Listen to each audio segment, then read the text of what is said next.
visit with him. He's a little bit concerned about his pass rush and the top sack team in the country because they really do rely on speed primarily with those pass rushing specialists. Absolutely. I've always thought too that rain games and a wet track favors the offense because you know where you're going. The defense has to react, and they oftentimes don't have their feet underneath them all the time. So offense, I think, would be favored in a situation like this. Not much breeze to speak of as Peyton Woodring gets ready to kick it off for Georgia. Micah Davis is the deepest back for Ole Miss.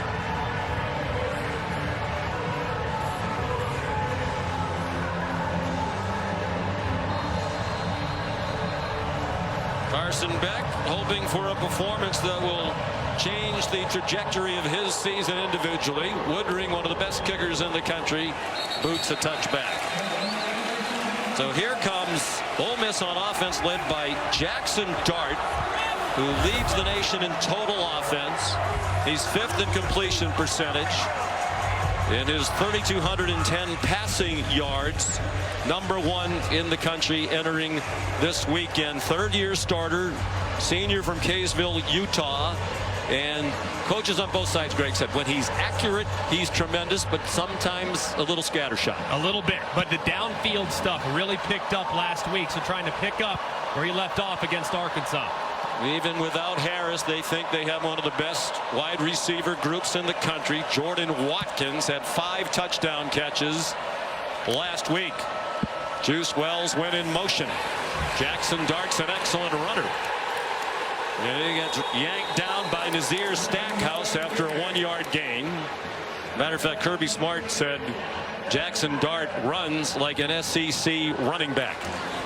He's big and physical, not crazy breakaway speed, but very crafty, and his legs will be a factor today to slow down that pass rush.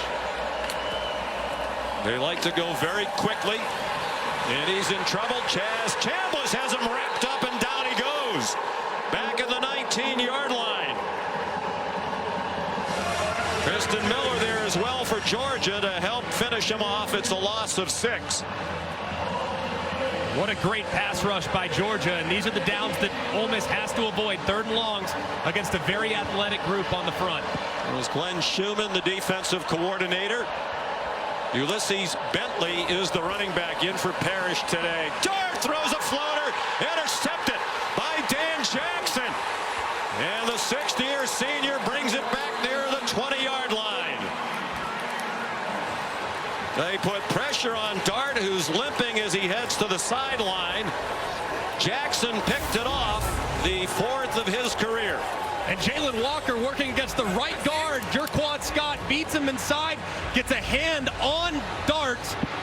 Release, can't follow through. The ball sails high, and it's easily intercepted. Just a great pass rush on consecutive plays from Georgia, and a big interception to start the game for the Georgia Bulldogs. We mentioned Dart. The games when he hasn't been very accurate, not coincidentally, he's been pressured by teams like Kentucky and South Carolina. Trevor Etienne is on the field as the running back for Georgia, playing through a rib injury that took him out of the game against Florida in Jacksonville last week, just prior to the half. He got 6 on the carry. Dart obviously upset, both with the result of the play and the physical pain that sends him into the medical tent. Etienne is their leading rusher. Straight ahead again. And he's down near the 12-yard line. About a yard short of the first down. Georgia needs to continue to commit to running the football. They've been very pass happy this year, but they are hoping to get 25 touches to their running backs today. Etienne, nice cut, good haul, 1st down. 1st and goal, Georgia at the 7. That's a 5-yard gain for Etienne. First year at Georgia as a transfer from Florida, where he played 2 seasons for the Gators. He started out and now stays on the field. Georgia's been a very slow starting team. Cash Jones joins Etienne. They're on either side of Beck. They stick with the run. Room outside. And Etienne gets to the 4. Chris Paul led the way for the Ole Miss defense. Excellent linebacker, a transfer from Arkansas. And this defense has been outstanding all season long against the run. 82 yards a game given up. That's one of the tops in the country. But you know, Georgia, with that being a huge point of emphasis, they're going to continue to lean on it, especially here in the red zone where the field's condensed. After the turnover, Georgia's run 4 plays, all of them carries from Travis Etienne. Extra tight ends on the field now. Cash Jones, the running back, he gets it on the delay, and he's going down for a loss. Belted down back at the 8-yard line. Chris Paul led the way again. They got hammered by the Dogs in Athens last year. Jackson Dart limping along the sideline. And that's when Lane Kiffin realized his program was better, but not good enough to compete with Georgia. So they went into the portal for a lot of players, especially on defense, including Paul. They've really upgraded their pass rush for downs like this, too. Watch these defensive linemen, see if they can get home. 3rd down and goal. Quick throw out wide. Etienne maneuvering, fighting, and short of the goal line. They'll mark him near the 2. Jaden Kennedy made the tackle. Dart continues limping on his way to the locker room. That is a huge development. And the defense holds. Or does it force a field goal attempt? No. Kirby Smart's leaving the offense on the field on 4th down and goal from the 2. Aggressive here. I would probably take the points on the road on the short field. They've been a terrific 4th down team this year. Nate Frazier to the goal line. Touchdown, Georgia. The true freshman from Compton, California. In from 2 yards out. And the 4th down success continues for the Dogs. They lead 6-0. And a great job on the outside. You got tight ends and wide receivers. Humphreys, number 16, he gets beat inside. But the progressive pylon cam shows you just how hard Frazier hits that hole, surges across, and cashes in on the 4th down gamble. Nightmarish start for Lane Kiffin. A turnover. His outstanding quarterback hurt while throwing the interception. And Georgia's capitalized on the takeaway. Peyton Woodring adds the extra point. Nate Frazier scored the first touchdown of the game for Georgia last week against the Gators. He's done it again today against Ole Miss. Limped off the field and back to the locker room in visible pain, favoring his left ankle. You saw him slam his helmet in frustration. I'm told he went to the locker room for further evaluation, but he couldn't put any weight on his left leg. I'll keep you updated as I learn more, but the Rebels quarterback still back in the locker room right now, guys. He's been a stalwart 3-year starter. Today is 35th career start for Ole Miss after he spent 1 year at USC. Woodring kicks off again. And it's another touchback. So that means it'll be Austin Simmons as the quarterback. The lefty, redshirt freshman out of Miami, Pahokee High School, north of Miami. He's appeared in mop-up duty in 6 games, including last week. He came in with about 10 minutes to go, went 3 for 3 and threw their 7th and final touchdown pass of the day against the Razorbacks. He's a very gifted young man. Live arm, really accurate baseball player with a background, so he can really a natural thrower, but they're going to have to run the ball to take the pressure off the freshman. He was a 4-star prospect coming out of high school, throws on the run. Juice Wells had to lunge for it. He caught it. And it's a first down with an 11-yard gain to Wells. Transfer from South Carolina. They've been expecting more from him, and lately he's been giving it to them. Battled injuries when he first arrived here in Oxford. Play fake Simmons. That pass is complete. Caught by Daquan Wright. He had 9 catches last week. The tight end got 11 more. The Rebels go quickly. And with the quick game, this Georgia defense does a great job. Nas Stackhouse drops out underneath and tips it, but luckily right there on the receiving end. A great break for Ole Miss. Stackhouse deflected it, but it wound up right in the hands of Wright. Ulysses Bentley, the running back. You know, they obviously would rather have Trey Harris. Lane Kiffin thinks he's the best receiver in the country. The one thing we saw last week, and the coaches talked about it, when Jackson Dart was the quarterback last week, you don't get locked on one guy as you might when Harris is in there. They think they have a lot of weapons, and they used them all last week. Bentley dropped for a loss of 1 by C.J. Allen. Yeah, sometimes when you have an elite weapon at wide receiver, I play with Julio Jones. Sometimes when you're looking at the field, you're looking through a straw in the direction of that great take over the game guy. This now opens up the whole offense, but it's going to be tough for a freshman as Dart's coming back to the field.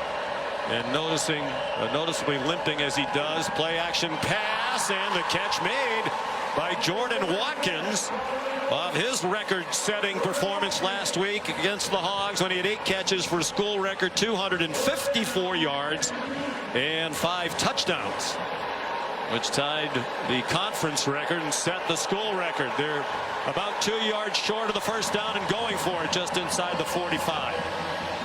Initially, Lane Kiffin ran on his big defensive tackle, J.J. Pegues, but I think with it being kind of a long one, they're deciding not to go with that short yardage package that's been unstoppable all year long. So no running threat from Dart. Their leading rusher out as well, and their leading receiver with the backup quarterback going for it on 4th down. Caden Lee, the slot receiver, has a first down. Dan Jackson made the tackle. Austin Simmons thrust into the action and cool as a cucumber so far. And really nice design here. They kind of treat that like a stack, and you know Lee's going to have one-on-one with outside leverage. A great throw. 12-yard gain. He hasn't missed yet, and now he has as he fires one over the head of Daquan Wright. And he's a tough man to airmail. Big target for Lane Kiffin's quarterback, 6'4", 205. Excuse me, 255, the transfer from Virginia Tech. Dart has his helmet on. Simmons 4 out of 5 for 44. He's marched them to the 32 of Georgia. On 2nd and 10, Bentley, who was involved as a backup last year, Greg, to Quinshon Judkins. Dart looks like he wants to come back in. Hasn't played anywhere near as much this year. Lane Kiffin said, well, basically other guys in the running back room have outperformed him. But Matt Jones, who was the backup, also injured. So it's Bentley, the running back, who's been their number 3 most of the year. Caden Lee is open. 1st and goal, Rebels. Simmons, a revelation, another throw on target to a talented receiver for 20 yards. And that was a thing of beauty there from Simmons, and now expect the run game, and they need to run it outside the tackles. And how impressive, too, as they give it to Bentley up the middle and into the end zone.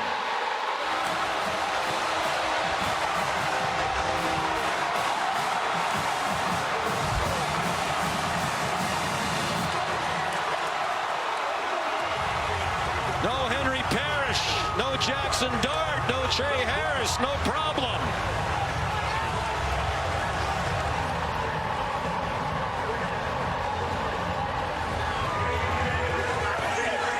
Second touchdown of the season for Ulysses Bentley, the 4th. And here's Caden Davis to add the extra point. How impressive was Austin Simmons? Not just the passing, but managing the tempo. What an answer by the Ole Miss Rebels. 10 plays, 75 yards, a 3rd down conversion, a 4th down conversion, and the Rebels answer as Bentley looks on. Miss Rebels down the field. They haven't lost their explosiveness without Trey Harris, without Jackson Dart, without Henry Parrish. 5 of those 10 plays on the drive went for 10 yards or more. Talk to Kirby Smart about the Ole Miss offense. That's the first word he used, explosive.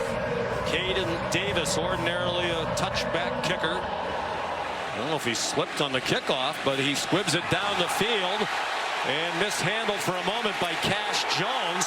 They're without their usual return man, Anthony Evans. And George is going to start inside the 15-yard line. Time for our player check-in presented by Allstate. How about the redshirt freshman, Austin Simmons? Come off the bench, young fella. Go against the #2 team in the land. Who cares? How about the 4th down conversion, hitting Caden Lee? No problem whatsoever. This is a thing of beauty right here. Look at him thread the needle against zone coverage. Perfectly placed, and then they pay it off a moment later with the Bentley touchdown right up the middle. Just a terrific response after the early turnover with their quarterback in the locker room. Second possession for Georgia. The first one was at the plus 21-yard line after the interception by Dan Jackson. They went 7 plays to score the opening touchdown of the game. Flags down. Nifty run by Etienne. Shifty maneuvering. Illegal formation. Offense.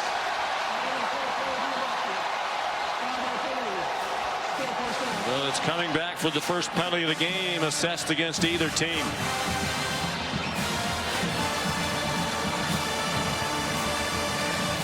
We mentioned the slow starts. They have 7 already, but that's set up by the defense. They've scored under 14 points per game in first halves this season.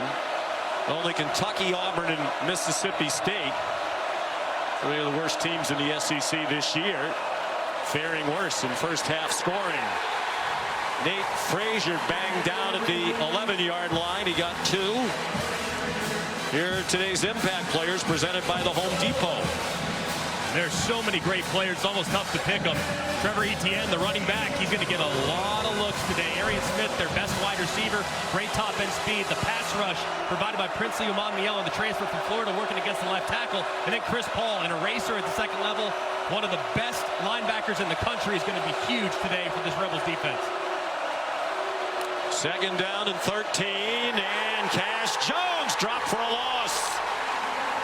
Xavier Harris, part of the deep and talented Ole Miss front that leads the country in tackles for a loss. And he's working against right guard Tate Ratledge, who's been a little bit banged up. He goes right around him. Ratledge returned last week, but did not look anywhere near 100%. And this athleticism of Ole Miss's defense is going to be a handful if this defensive line doesn't handle it.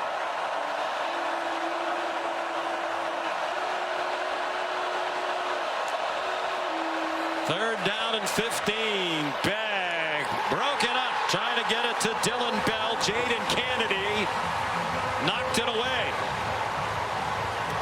And that's an encouraging start for the Ole Miss defense, as they've been struggling to find somebody to play corner opposite Trey Amos. And Kennedy anticipated having to defend a lot of passes today. He is the guy that most offenses view as the weak link. He's been challenged multiple times, hasn't always risen to the occasion, but that time right there on a 3rd and long, he breaks it up to force the punt. So here's Brett Thorson, the Australian, who's had a terrific year, averaging 47 yards per punt out of the end zone. And up into the mist. Fair catch made by Micah Davis at midfield. Looks like Jackson Dart's going to return. This is Veterans Week on ABC, presented by USAA.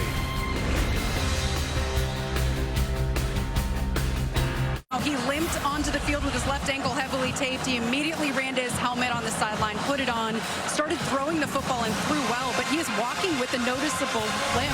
And you can tell he's in pain, trying to tough it out, but he patted Austin Simmons on the back as if to say, good job, but I got this. So Dart doing everything he can to get back out onto the field, guys. Well, he's their guy, Greg.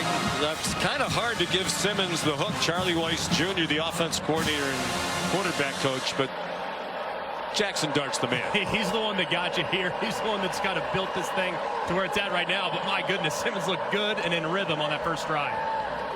Dart throws, open receiver, Daquan Wright, another first down, another double-digit yardage play, 13 on the completion to Wright. And Ole Miss wants to play this game with quick game by getting the ball out quick and getting it on the perimeter. If the game's played between the tackles, they lose. But if they can play it with their wide receivers, they're in good shape. Caden Lee was the motion man. Nice catch. Caden Priestcorn. Another tight end. Back in action after he played only one snap at Arkansas due to injury, and they're on the move again. 25-yard gain, 7 plays of double digits of the 15 Ole Miss has run so far. I like the aggressiveness by Charlie Weis, the offensive coordinator. Some misdirection. They utilized a little bit of run. They're getting the ball out of their quarterback's hands very quickly as well. Rashad Amos, who's had just 8 carries all year, is the running back. He gets the call and gets a couple. He played earlier in his career at South Carolina, and Lane Kiffin said he's a bigger body and you need big backs against this big, strong Georgia defense. He's 6'1", 235 pounds. Dart to the sideline, corner of the end zone for Juice Wells. Julian Humphrey had the coverage. 3rd down and 8 Ole Miss. Just does not look right now like Jackson Dart's getting through any of his throws. That left foot, that left ankle, it's hard to transition your weight from right to left. So keep an eye and see if these balls continue to sail high, because you can't follow through. That's where the miss will be.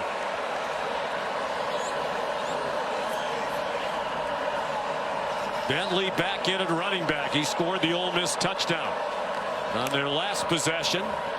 Option pitch to him. He has some running room. What a nifty move to get a couple. But he did not get to the first down marker. K.J. Bolden there, the freshman, to take him out. And the field goal team will come on for Lane Kiffin with 3.5 minutes to go in an entertaining first quarter. It's been a really nice start from Ole Miss's offense after the turnover. The response to the early adversity has been tremendous, but that one felt like a big moment there for Georgia. They had terrible field position. Ole Miss got it around the 50, and they're holding them to 3 points. 23-yard try for Davis, a transfer from Texas A&M in his 2nd year here. It's good, and Ole Miss leads for the first time today, 10-7. Well, Jackson Dart last week in the win at Arkansas set the school record for total offense, 562 yards. He broke a record that had lasted for 55 years. The great Archie Manning, 540 yards of total offense back in 1969 at Alabama. The first nationally televised game in SEC history at night was on ABC, one of the great games in college football history. Archie ran for 3, passed for 2, but it was Scott Hunter with the game-winning touchdown. He threw for 300. Alabama won by a point. Archie's here today. The SEC Player of the Year that season. He threw for 436, ran for 104 that day. He said he had 5,000 pieces of mail. That's really when he became, a nationally known and very popular figure around the country. Scott Hunter told a great story in an SEC story segment. He said, I don't know how many pieces of mail I got. I didn't get many, but one that I still have was a handwritten note from Archie Manning congratulating me on my performance. Archie, all class his entire life. One of the great figures in the history of football. A couple other fun sidelights. The game started at 9:30 Eastern time.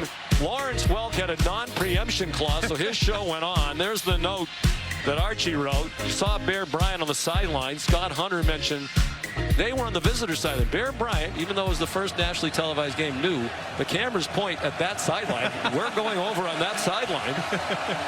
But Lawrence Welk, he was not going to get preempted. So the game started at 9:30 Eastern time. Still one of the all-time classics. You don't just move Lawrence Welk off 9:30. You just can't do that. How about a record that lasted 55 years and Archie putting up those kinds of numbers in an era when they didn't throw the ball around like they do today. Trevor Etienne tripped up. By the way, how about our ABC lineup in 1969? Lawrence Welk was preceded by F Troop, the dating game, and the newlywed game. Well, I mean, I wouldn't preempt any of those. I'm about to say, I mean, SEC football can wait. We have to watch what goes on in the dating game. I mean, come on. From the 29, Nate Frazier, the running back. Then he gets stood up after a 1-yard gain. This is nothing new for Georgia. Even though they're 7-1, they keep having to come from behind. Since the start of last season, this is now the 13th time in their last 16 conference games that they have trailed at least 1 point. They're 13-2 in those games. They have not been great on third down this year. Kirby Smart's offense, they love to get in third and manageable like this, but even this down and distance has been a challenge. They usually look in the direction, though, of Dominic Lovick. He's their go-to guy on third down.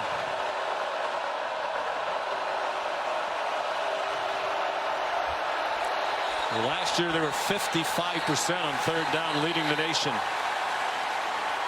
And a whistle before the snap with the play clock running down. Prior to the play clock running out. First charge timeout. Georgia. 30 seconds.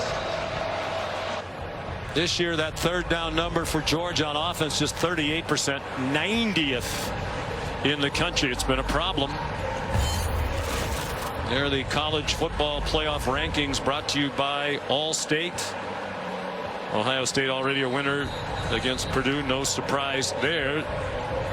Miami, kind of been living a charmed life all year. They held on to win Virginia Tech in a controversial ending. Way down at Cal, rallied to win that one, but I'm really not that surprised that a good Georgia Tech team knocked them off today. Yeah, on the road, early start, but that Miami team, they got a ton of firepower, but man, that offense was really held in check today by a stingy Georgia Tech defense. Third down and 4. Cash Jones, the running back. Ole Miss doesn't blitz much. They get pressure with 4. They rush 4. They move back. He throws. Landon Humphreys, good catch, and then it came out when he got blasted by John Saunders Jr. This has been a problem for Georgia receivers. Drops. The ball's a little bit wet, and it's a perfect collision by John Saunders. One that you would think Humphrey would be able to reel in, but he can't because the helmet initiates that contact and dislodges the football. It's just a perfect defensive play there by Saunders.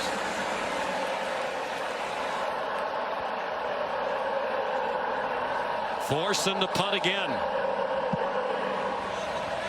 That one's better. Micah Davis. A hard-earned 2 yards on the return. And the 48-yard punt. 25 drops for Georgia. A lot of heat on Carson Beck, but that certainly doesn't help. Only UAB has dropped more among all FBS teams. Yeah, and considering the talent they have in their receiver corps, it's really inexcusable. And you can actually point to several drops early in the game that really disrupt the confidence that Carson Beck has played with. So we'll see if he handles it better today. But you see, he starts to press when the receivers drop passes early. So it's Jackson Dart's turn again. Total yards are 114 to 27 in favor of Ole Miss. A fake to Bennett. Here comes a blitz. They check it down to Ulysses Bennett. Started his college career at SMU. And he's knocked out at the 30, but a quality gain of 7. Jonel Aguero plays their star position, made the tackle. And it's really important for Jackson Dart to continue to be mindful of how good this pass rush is. You're in a nice rhythm offensively because you're getting rid of the football. He's got to continue to get it out quick. Under a minute to go in the quarter. Wide open Bentley in the middle of the field. And down at the 39-yard line of Georgia. 31 more for Ole Miss. And this is just a bust. You're going to see number 3, that's C.J. Allen. He just completely loses track of where the running back is, and he's out the gate. Dart on the balky ankle. Sends it out wide to Bentley. Gets shoved out of bounds by C.J. Allen at the 32. It was 1 year ago Allen made his first start for Kirby Smart against Ole Miss after Jamon Dumas Johnson broke his arm the week before against Missouri. And Allen's become a stalwart. That's the end of the first quarter. ESPN's presentation of college football on ABC will return after this message and a word from our ABC stations. TheNewYork.com. Coach, your quarterback Jackson Dart playing with a noticeable limp. What kind of toughness have you seen from him? Well, he's really tough. Austin Simmons did a great job coming in. Jackson obviously got hurt and then threw the interception, put ourselves in a bad spot, and we played well since. So we've got a lot of time to go here, and we've got to keep playing really good defense and stay balanced like we are right now and take advantage of checks versus their pressures like the last one. Thanks, Coach. Lane Kiffin looking for his first victory over an AP top 5 team in his 5 years as head coach here. 0-4 in those matchups. Jackson Dart is the quarterback. They're on the move again to start the second quarter, leading 10-7, 2nd and 3 at the Georgia 32. And Dart will be marked down short of the first down. 1-11 is Lane's record overall against the top 5 when you count his other stops at Tennessee and USC and FAU. So I heard Paul Feinbaum talking about the other day, kind of comparing to James Franklin. Yeah. You know, you win a lot, but now the knock is, can you win the big one? Yeah, and I don't think he's ever had the personnel to do it. This year made wholesale changes to how they attacked the line of scrimmage and recruiting and the portal as well. So this is a more capable team than ever before. J.J. Pegues is on the field. But, well, he's more than 300 pounds.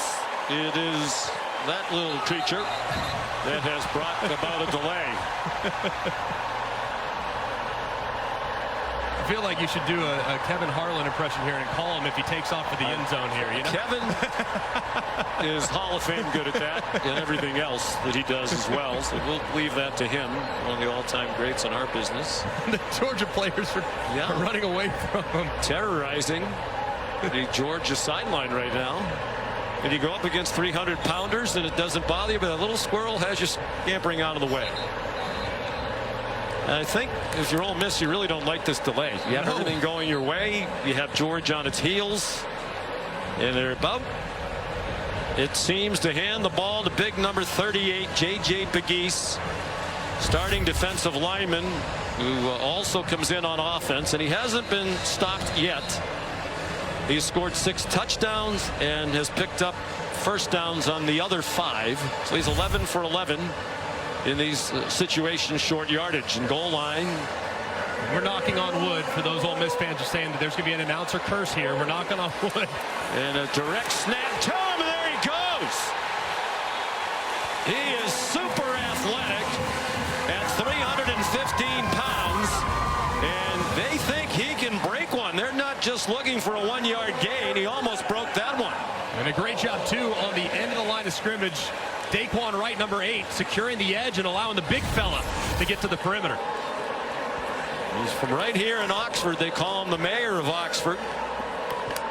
First down, Ole Miss. Play fake, Jackson Dart, and then the dump down, and Bentley's dumped down for a loss back at the 28-yard line by Raylan Wilson.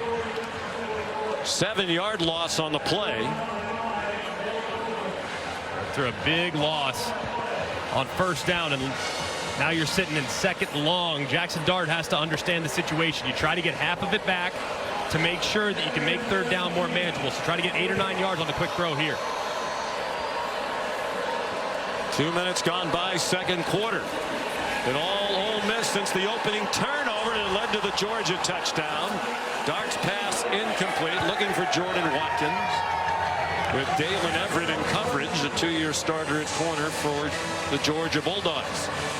Big thing here on third and long. Got to get the ball out quick. You cannot take a sack if you're Jackson Dart, because then you run the risk of potentially being knocked out of field goal range. So ball has to come out against a really aggressive pass rush. Dart was sacked only 1 time while setting their passing record last week at Arkansas. Conservative play call on 3rd and 17, a run for Ulysses Bentley. Chris Cole, the freshman, made the tackle. He's been seeing more action in the absence of the veteran Smile Munden, who's been out with a foot injury. So here comes Caden Davis, 1 for 1 today, and now 16 out of 19 for the year.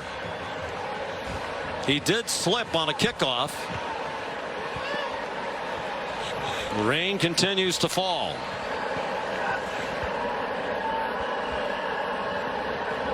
High snap. And the kick still good. From 43 yards out. Good job by the holder, Charlie Pollock. To learn more, Ole Miss school of about 25,000 undergraduates. Its enrollment going up. Its football team leading 13-7. Georgia capitalized on a short field after Dan Jackson interception. Go 21 yards in their first drive and score the first points of the game. Ole Miss has dominated since. Short kickoff by Caden Davis and a fair catch made by Dylan Bell. We said this is an elimination game for Ole Miss. If they don't win tonight, almost certainly out of the playoff picture. And Greg, tonight, Saturday Night Football presented by Capital One Mostfield. That's an elimination game for the loser of that. Both have 2 losses. Alabama and LSU both 6-2. Saturday Night Magic in Baton Rouge, and Brian Kelly still undefeated under the lights at home. Yeah, it's a brutal place to go play, but we saw a couple weeks ago this Ole Miss team go down there and really have about 6 or 7 chances to secure that victory, and they couldn't do it.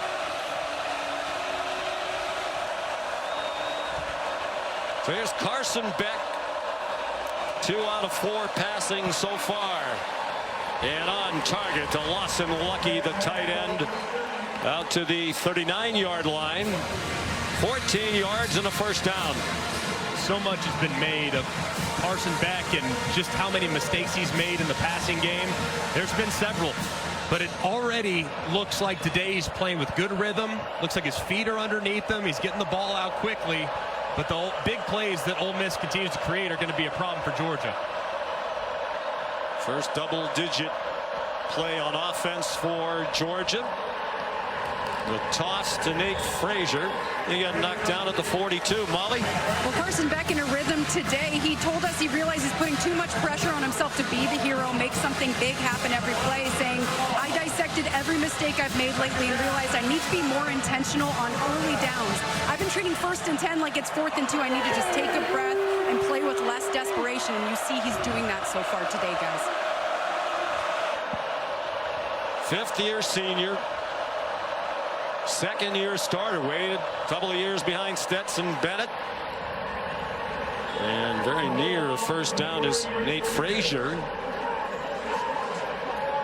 Sometimes when you're a top guy like Carson Beck was, it's understandable that people expect you to make every throw look easy, and that's just not the case. He's got to take what the defense gives him, and today he's been really good with his decision making.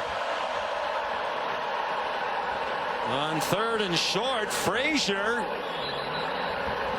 looks like he got the first down. If it's the mark from the official on the far side of the field you see running in, and it is a first down. Frazier powerfully built at 210 pounds. Looked like he just continued to churn ahead, and Frazier's going to be really big time here in no time whatsoever. He's got a lot of speed. Carson Beck fires. The throw altered by the rush. Arian Smith, the intended receiver.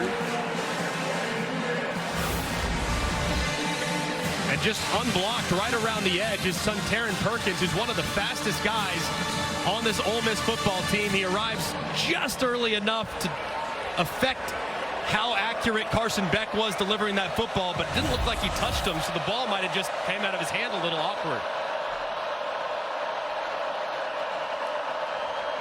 On 2nd and 10, he's pressured and taken down.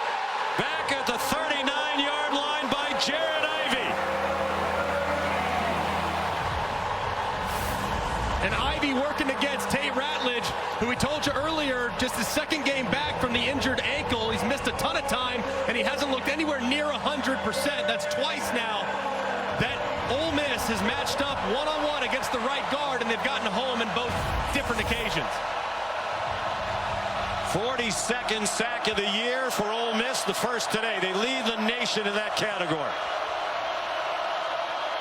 3rd down and 18. Beck running away from the rush.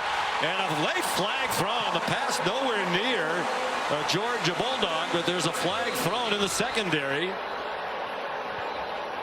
And this would be a huge break for Georgia if they convert a 3rd down and 18 with the help of a penalty. Holding, number 5 against the defense. John Saunders holding Lawson Lucky.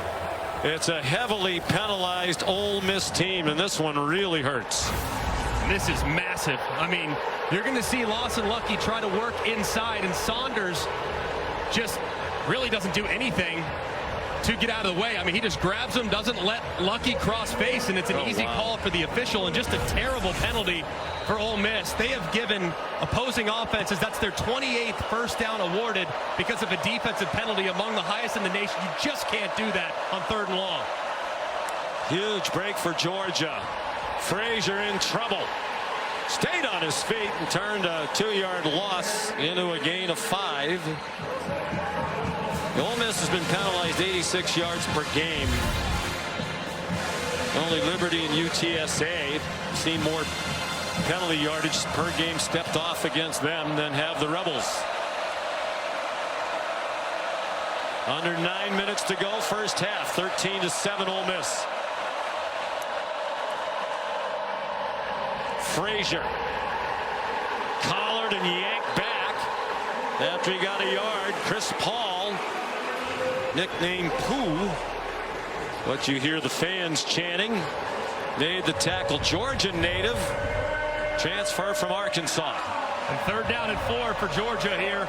Not a very good down and distance for them this year. They are just 27% conversion on 4th and 4 to 6. That's 125th in the country. But when they go, they always look in the direction, almost always look in the direction of Dominic Lovett, number 6. That's their go-to guy on 3rd down. 3rd down and 4. Bunch to the left of Beck. Play clock under 5. Out wide it goes to Lovett, and he's dropped for a loss. John Saunders again. And the punt team comes on for the 3rd time already for the Dogs. And a great job by John Saunders. Ole Miss shows a pressure look, which forces Carson Beck to make a check. Gets the ball out of his hands quickly, but Saunders was prepared. He wins to the outside and drops Lovett for the 3rd down stop. So Brett Thorson with Micah Davis back deep.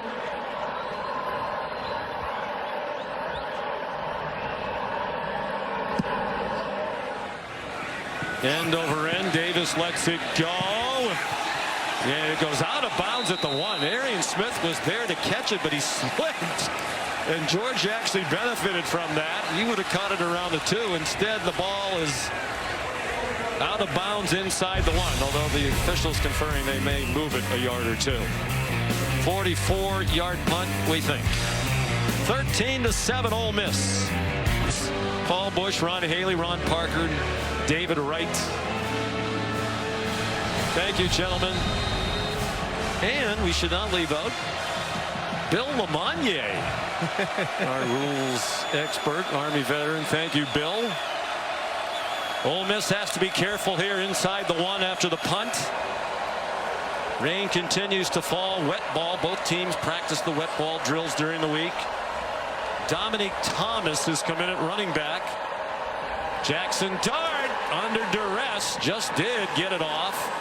An incomplete pass intended for Juice Wells with Daniel Harris in coverage.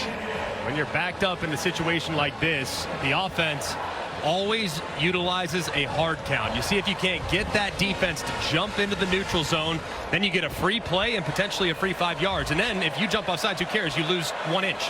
Doesn't make a difference. So go on the hard count here. Thomas remains the running back, has to get out of the end zone. And he just barely did, back across the line of scrimmage and not much more. Thomas in his first year here. Transferred in late. He was at Georgia State in the spring. They had a coaching change. He decided to go back in the portal and provide some depth at running back for Ole Miss. 3rd down and 10. The Rebels 2 out of 6 on 3rd down. Dart throws. Jordan Watkins, first down, bounces off would-be tacklers and goes down at the 18-yard line. Braylon Wilson finally knocked him down. They get 17, a huge 3rd down conversion. Really nice, accurate throw there from Jackson Dart. And how about Watkins showing off the speed? They send Thomas out widest to the left. 5 receivers, 3 to Jackson Dart's left. Watkins breaks free again.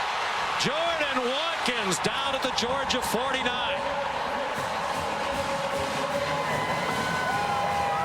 He had 5 touchdowns last week. 2 of them were more than 60 yards. That's 33 more yards for Ole Miss. And they are doing a great job just picking apart an excellent secondary. But at some point, this Georgia pass rush has to get home. Dart has a lot of time to operate in the backfield. It's an improved offensive line. And they scheme very well to get the ball out as quickly as they can. Ulysses Bentley back in at running back now. They marked it at the 50-yard line. Bentley stood up by Malachi Starks. Chaz Chambliss at the bottom of the pile. 5-yard gain. Starks a great safety. Just named one of the 16 semifinalists for the Jim Thorpe Award. He's the best defensive back in the country.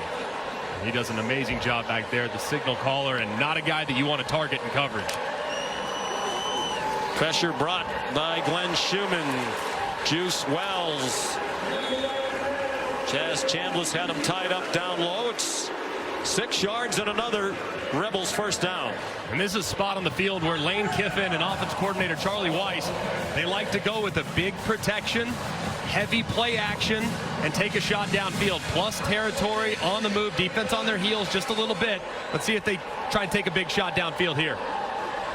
Charlie Weiss Jr., the 31-year-old offensive coordinator, calls the plays with some input from Lane Kiffin. Dart on the injured ankle. That took him out of the game early. If you're just tuning in, he went to the locker room to get his ankle taped. Nazir Stackhouse took him down after a 3-yard gain. Can't imagine Georgia's too concerned about Jackson Dart tearing him up with his legs today, given that left ankle. So if I were them, I would just take away the outside and dare Jackson Dart to run it. If Jordan Watkins, a wide receiver in the backfield, that pass is incomplete, intended for Daquan Wright. And we talked with Lane Kiffin yesterday and Charlie Weiss. They said without Henry Parrish Jr., they still want to run the ball, and they particularly want to get the ball outside.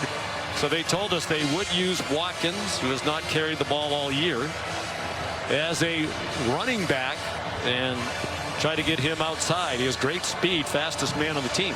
As he admitted to you when you asked him yesterday. You asked Jordan, are you the fastest man on the team? He said yes, without hesitation. We had to really twist his arm to get that answer from him. 3rd down and 7. Design quarterback draw for Dart. They must think his ankle is more than good enough. Didn't really get anything there. A yard and that's it. And on 4th down and 7, Lane Kiffin, who leans heavily on analytics, has the offense still on the field. I think that 3rd down play call with the quarterback run was an indicator that they were going for it here on 4th down. But Jackson Dart doesn't look healthy. You got to find a matchup on the outside that you like. And in this spot, I like working the slot up top. Watkins, ordinarily a wide receiver, is the running back. Tight end against number 3 at linebacker. I'd take advantage of that. Oh, they just adjusted, so Starks will be on it. And Starks comes on a blitz. And whistles stop the play. Dart took a hit after the whistle sounded, and Lane Kiffin all the way out beyond the numbers to scream at the officials.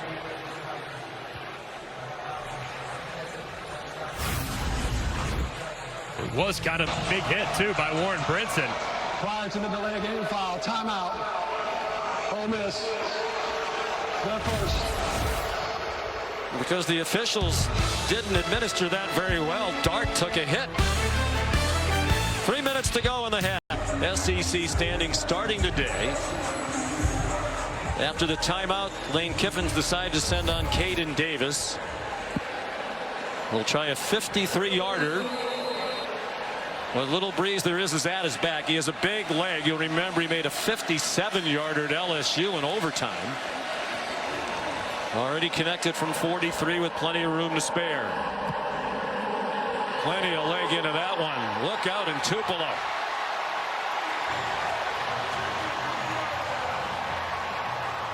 These kickers are so good. And Lane Kiffin made the right decision. Much better snap this time. Perfect hold. And my goodness, you said Tupelo, Memphis, anything just right up the highway. That thing had a lot of room as it sneaks inside that left upright. Transfer from Texas A&M as Davis got a degree there in supply chain management, prestigious degree, and he's going to have his MBA from Ole Miss in December. So impressive drive. They started at their own one. They got out of the hole from the one on that big third down. Wound up holding it for 10 plays. So Georgia, another sluggish start on offense. We noted they've been one of the worst first half teams in the SEC. Their 7 points were set up on a very short field by the defense. So Davis will kick off. Cash Jones is back deep. Again, no Anthony Evans this week with a hamstring injury. Ordinarily their kickoff and punt return. And no chance for Cash Jones. Time for the Aflac trivia question.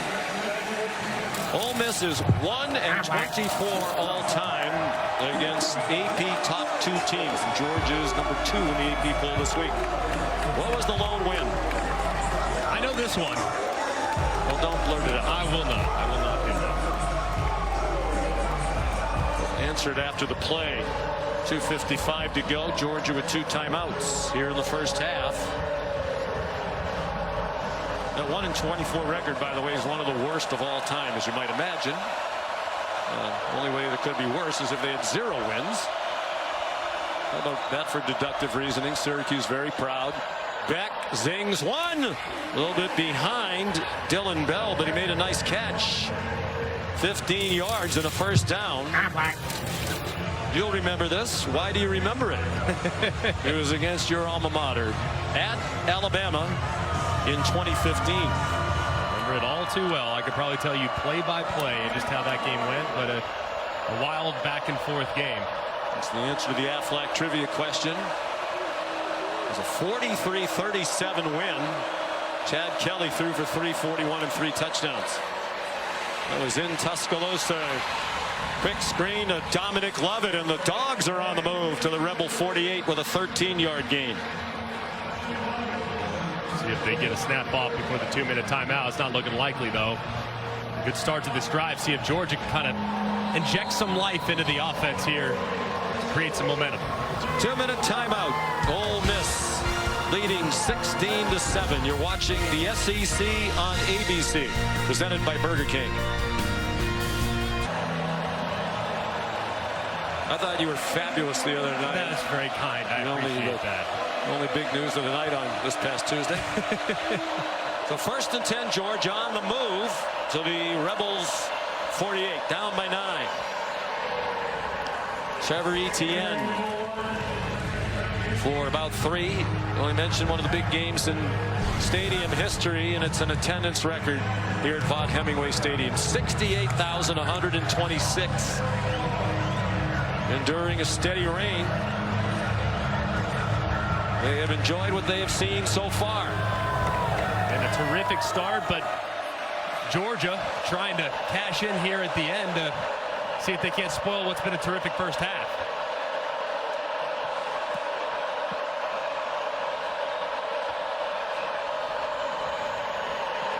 Back throws incomplete. Trying to get it to Ben Urosic, the transfer from Stanford.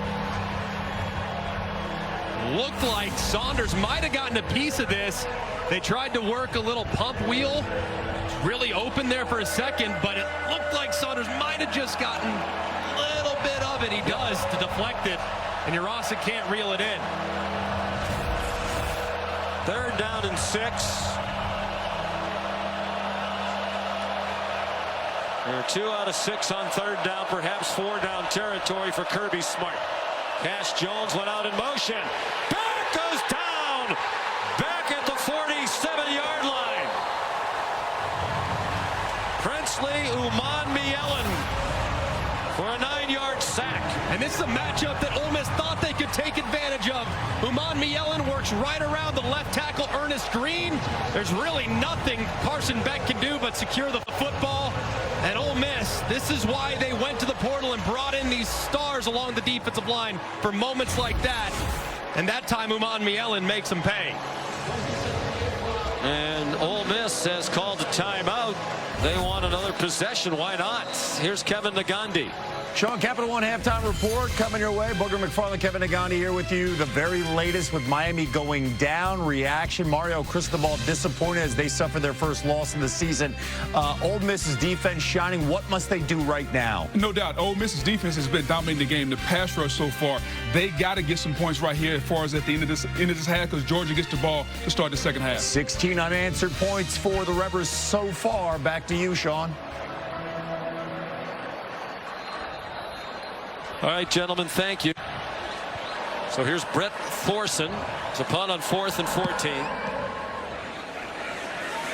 End over end, Micah Davis, a fair catch at the 13-yard line.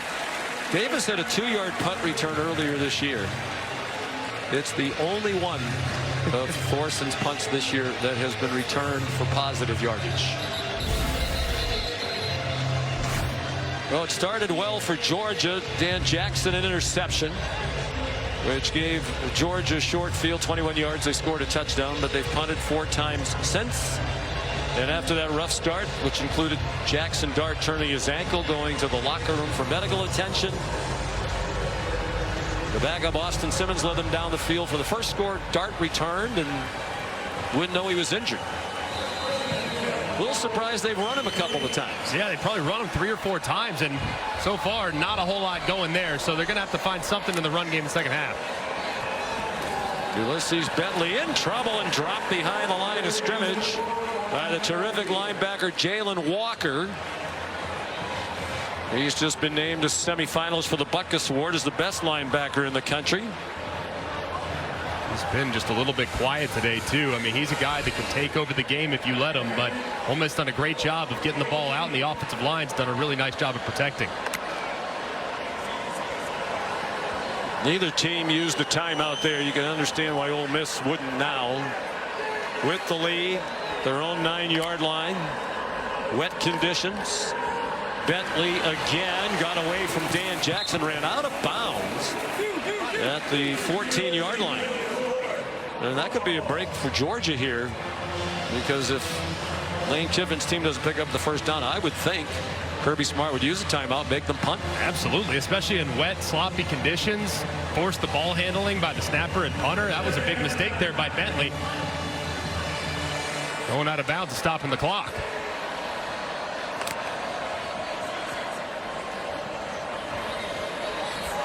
Third down and 9.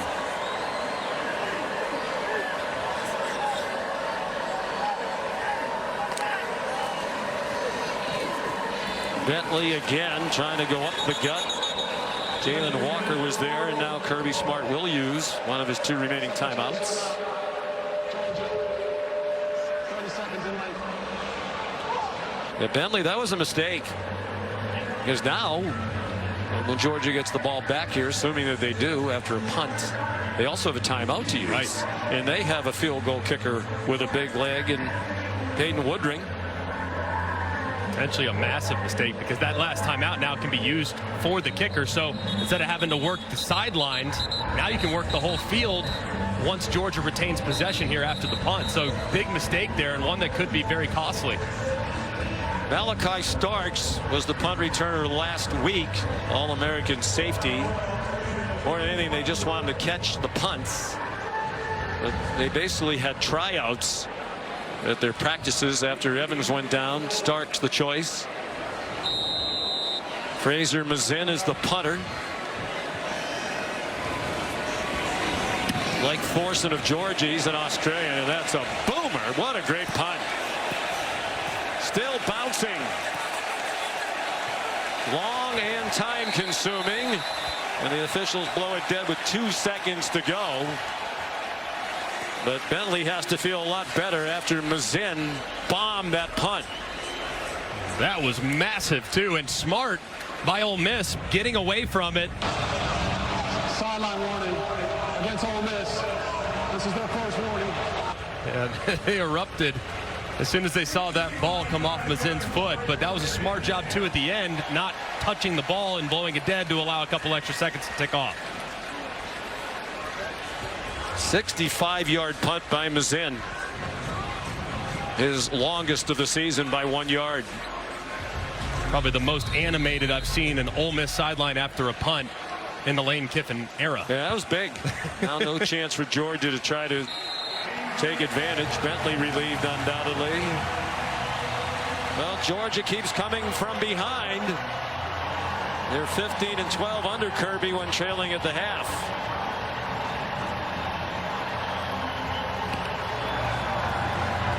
(16-7), really total domination by Ole Miss. And here's Molly with Kirby. Coach, what are they doing to challenge your offense? Well, they're getting off the rock really good. They're jumping our snap count pretty good. They got really good defensive players, okay? At the end of the day, you got to be able to run the ball enough to keep them honest so they can't pass rush like that, pin their ears back. What do you need to see from your defense, especially against those explosive plays? Get some turnovers. You know, we're holding the field goals. We're not giving up the plays in the red area. We got to do a good job getting the ball off of them. We got to affect the quarterback a little better. They're doing a good job of getting the ball out. All right, thanks, Coach. Thank you. Our score at halftime, Ole Miss 16, Georgia 7. We'll send you to the studio for the Capital One half. Presented by Burger King. Found a record crowd of more than 68,000 on a rainy day here in Oxford, Mississippi. Ole Miss in what is really an elimination game with an eye toward the 12-team college football playoff, leading Georgia as we head to the second half, 16-7. Sean McDonough and Greg McElroy, and nothing on offense for Georgia. I think this Ole Miss defense is legit. They went to the portal because this team destroyed them last year in Athens, and the talent level is noticeably different and better. It's not even close. Last year, this Georgia team ran for 300 yards against Ole Miss, so very different performance so far from the Ole Miss defense. And I think it's going to be imperative for Georgia to get back to running the football a little bit. They've been able to tee off this Ole Miss front has an obvious passing situation, so they got to run the football and take some of the pressure off the passing game, because right now the receivers aren't really getting open against the secondary. Caden Davis kicked off. He had 3 field goals in the first half. That's the difference in the game. His kickoff is a touchback, and here's Molly McGrath. Well, Sean, Ole Miss head coach Lane Kiffin acknowledged that Georgia is a strong second half team, but said it's not about them. It is about us and the way that we've handled adversity today, especially with all of this rain. With Jackson Dart's injury, our team is stepping up, but he stressed the importance for their defense to stop any big explosive plays, especially on this drive, saying we can tell and we can feel that Georgia is getting frustrated, so we need to limit them on this drive to keep control of this game. Guys. Carson Beck under center. 6 out of 10 passing for 49 yards. He was sacked twice.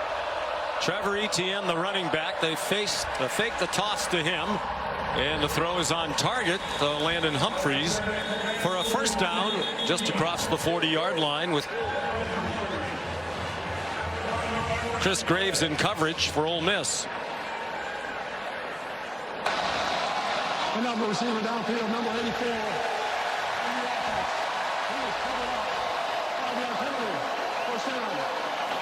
Didn't see a flag, but there was one, obviously, and it's been Jurasik who's flagged.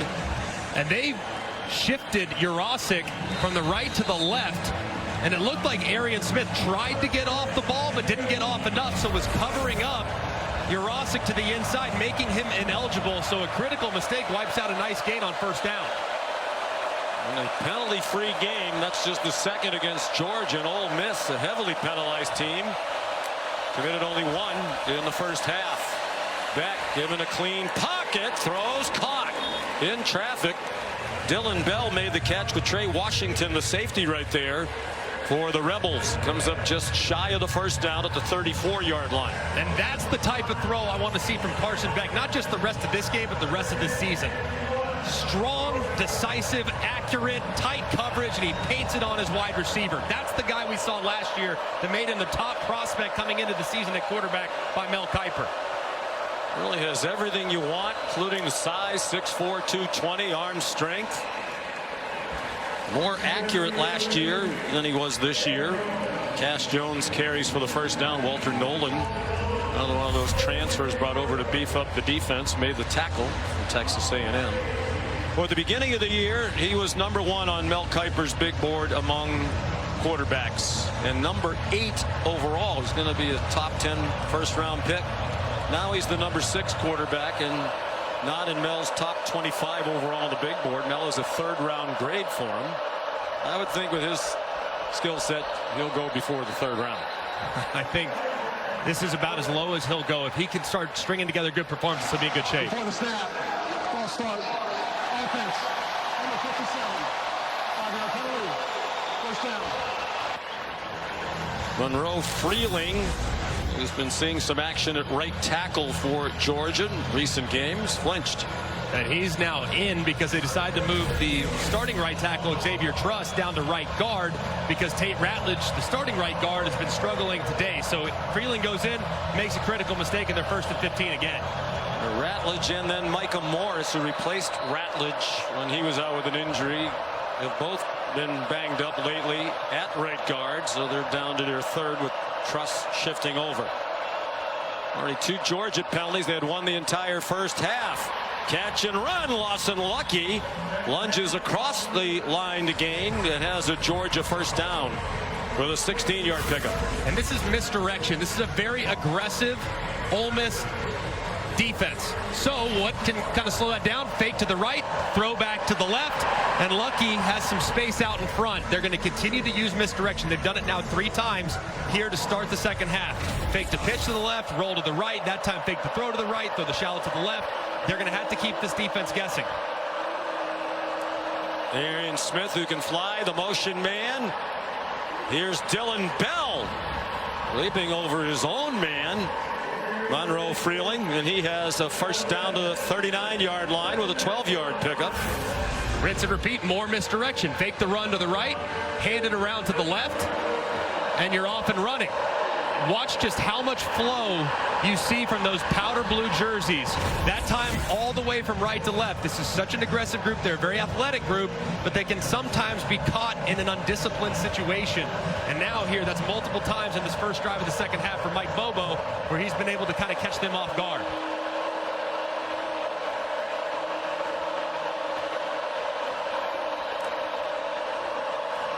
Beck given plenty of time. Throws. Cash Jones open. First down. Out of bounds near the 10. They sent Jones in motion out of the backfield.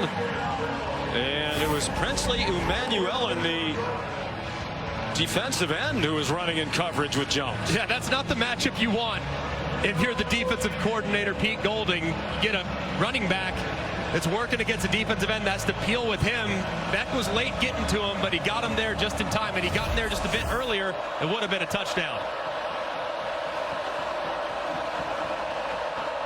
6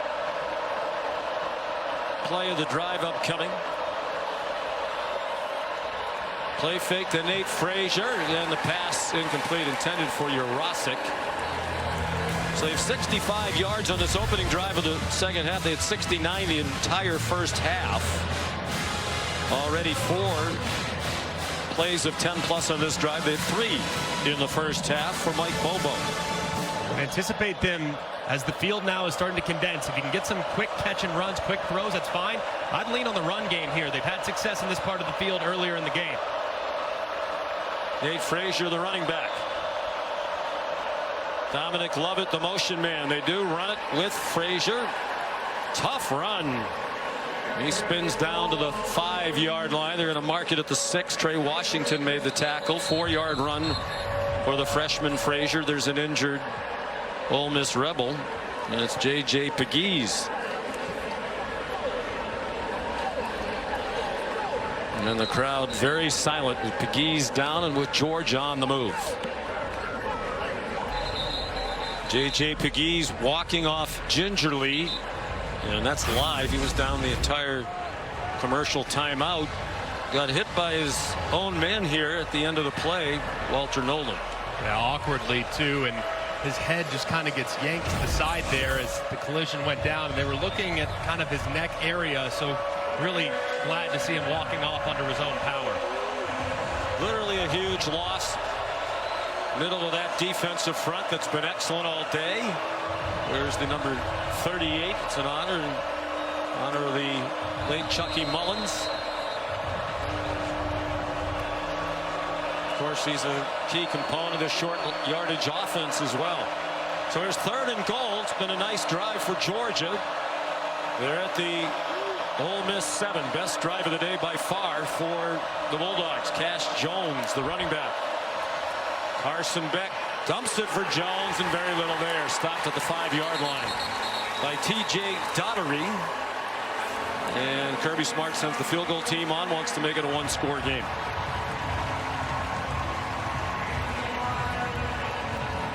Good opening drive by Georgia, but a terrific job inside the 10 by this Ole Miss defense. That time kind of fooled Georgia, had to throw it underneath, and they rally up to make the tackle. Here's Woodring. Sophomore's been terrific. 30 straight inside of 50 yards, as you saw. His only miss of his 15 tries this year was a 55-yarder against Mississippi State. So no announcer jinx there and no graphics jinx, which led to the announcers commenting about how good and what a streak Woodring is on. Well, it looks like it's going to be pressure. It looks like blitz. You see 2 Ole Miss defenders walked up, but on the snap, they drop out into zone coverage. This is a man-beater route. You want a running back working against a linebacker. They play zone, and it's an easy stop to rally up and make the play as J.J. Pegues walks off, will head to the locker room. And that's not just a big loss on defense, but also offensively, too, in those short yardage and goal line situations. Wonder if that might be a concussion protocol situation. What a likable young man he is. We talked to him yesterday. Grew up here in Oxford. Ole Miss fan. But he played quarterback in high school. In addition, he said he never played defensively. He went to Auburn. He went to Auburn because there was some uncertainty in the coaching situation here at Ole Miss. Went to play for Gus Malzahn. He was a tight end. They moved him to defense the 2nd year because they needed help on the defensive line. He never played defense in his life. He played running back, quarterback. Moving from quarterback to D-tackle doesn't happen every day. You know, it's a little bit of an unusual move. Nick Saban wanted to do that with you, but thought better of it. Woodring's kickoff is a touchback. Here's a look at coverage where it counts, presented by T-Mobile.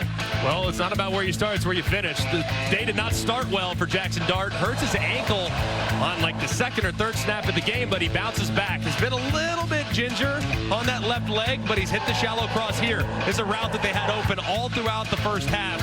And then the underneath routes open up the deep routes. The time that he has to survey the field and throw it downfield because of the protection was also excellent the first half. So they're going to have to get back to the run game, but continue to protect at a high level. He has a play action fake and a completion to Jordan Watkins, who gets 9 on his 4th catch of the day. The Dart, when not blitzed in the first half, 8 out of 9. Not as good when pressured. This is the case for a lot of quarterbacks. Bentley got spun around. It looks like he got to the 35-yard line for a first down. That'll be something worth monitoring, too, in the second half. Glenn Schumann, the defensive coordinator for Georgia, does he decide to ramp up the blitzes just a little bit? They've had a lot of time to operate, and they might need to kind of dictate a little bit by being more aggressive. Dart given a nice pocket. Man breaking free over the middle. Caden Lee. Chopped down by Dan Jackson. 24 yards on the game. First down, Rebels. They go quickly to the ball. Lost in the shuffle is Caden Lee in the slot, man. He is so difficult to defend in one-on-one. Toss to Ulysses Bentley. And he got banged down along the boundary by Malachi Starks. 5 plays of 20-plus yards for Ole Miss today. They came in leading the nation in plays of 30-plus for the season, with 36 of those. And no Trey Harris, no Henry Parrish. They're leading receiver and rusher, respectively. And they continue to pile up the big plays.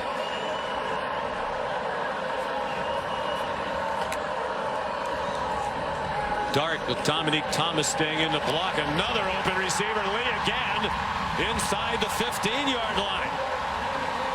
Not often you see receivers wide open against this Georgia defense, but he was again for 27 more. And Kirby Smart having a word with his nickel, Jonel Aguero, who's responsible for that slot coverage. They bring a blitz. It's Thomas weaving for a couple. Thomas started his college career at Union in Kentucky, an NAIA school.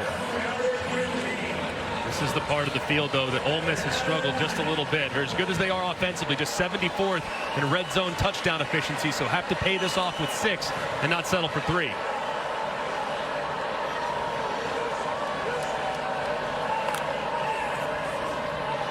It's a reverse. Watkins looked like he might want to throw it. He gets spun around and he's down inside the 10-yard line. Chopped down by Dalen Everett. 4-yard gain. 3rd down and 5. This is a spot where you would love to have your big body receiver Trey Harris at 6'3", 210, but with him out, I'm going to look in the direction of my tight end. Daquan Wright, number 8, has been excellent in this part of the field. He's been in the end zone a couple times the last few weeks. I'd be looking at big number 8 there against the safety. They need the 4-yard line. It's 3rd down and 6.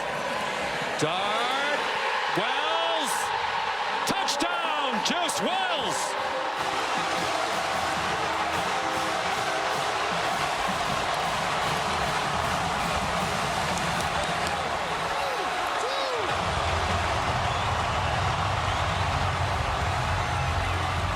Trey Harris not even dressed out for the second half this afternoon. They don't need him. Clearly a catch. And Lane Kiffin is going to go for 2. Try to make it a 14-point game. Go for Dose is brought to you by Dos Equis. And what an answer by the Ole Miss offense after Georgia marched down and kicked a field goal. Dominique Thomas, the running back, here on the 2-point play. Dart slip. Dart just shovels it forward, an incomplete pass.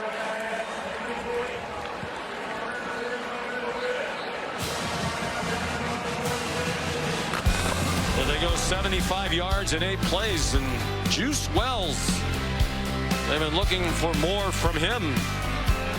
A 10-yard touchdown. They're up by 12. Look at the eyes of KJ Bolden. That's to tell you the story. He's going to look and he's going to notice that his eyes are not on the intended receiver. Where are they? They're not in the backfield, excuse me. They are on the intended receiver. So Dart knows that he won't locate the ball. So as a result, knowing that he's not looking to him, he can just throw it right above his helmet. He'll never see it. And Juice Wells can go up, reel it in the back of the end zone for a touchdown. That was a great job by Jackson Dart, seeing the defender's eyes, taking advantage of it with great ball placement right over the top of his head. So it's the largest lead of the game for either team. Caden Davis will kick off with Cass Jones back deep.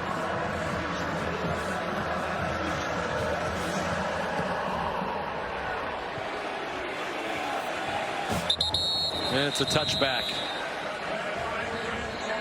And after we're finished here, still more great SEC action on ABC. Jalen Milroe and the Alabama Crimson Tide arrive in Baton Rouge, Tigers Stadium, to take on the 15th ranked Tigers. What is, in all intents and purposes, an elimination game for the loser of that one. with an eye toward the college football playoff. The winner has reached the SEC title game in each of the last 6 seasons. It's going to be tough for Alabama with 2 conference losses, but LSU part of that group with 1 conference loss, a group of 5 starting today. It's one of my favorite games in college football. 9 national championships between the 2 programs since 2003. Just an amazing, amazing game with great athletes all over the field. J.J. Pegues not in the middle of that defensive front on first down for Georgia. Nate Frazier rips ahead for 9. Here's Molly. Well, Sean, you saw D lineman J.J. Pegues walk slowly and gingerly back to the locker room. Athletic training staff were very carefully rubbing his left shoulder and neck area. I'm told he's undergoing further evaluation and is questionable to return with an upper body injury. He's still in the locker room now. Nate Frazier again. Tough run back, Carly, at the end to get to the 41. 8 more. Frazier's had the bulk of the ball carrying. Trevor Etienne playing through the rib injuries, carried 5 times. Frazier now 11 carries. Beck lofts it ahead to Jurasik. Tackled from behind at the 48-yard line. They got 7. And that's an example right there. That play right there. That's progress from Carson Beck. He didn't wait too long to let things open up downfield. He just, hey, it's 1st and 10. Take what the defense gives you. Live to play 2nd and 3. You don't always have to go for the jugular as a quarterback. Take it underneath and continue to stay efficient with your decision making.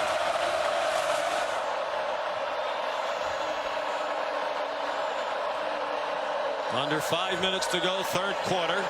Pressure on Beck, and he throws it away over the head of Frazier.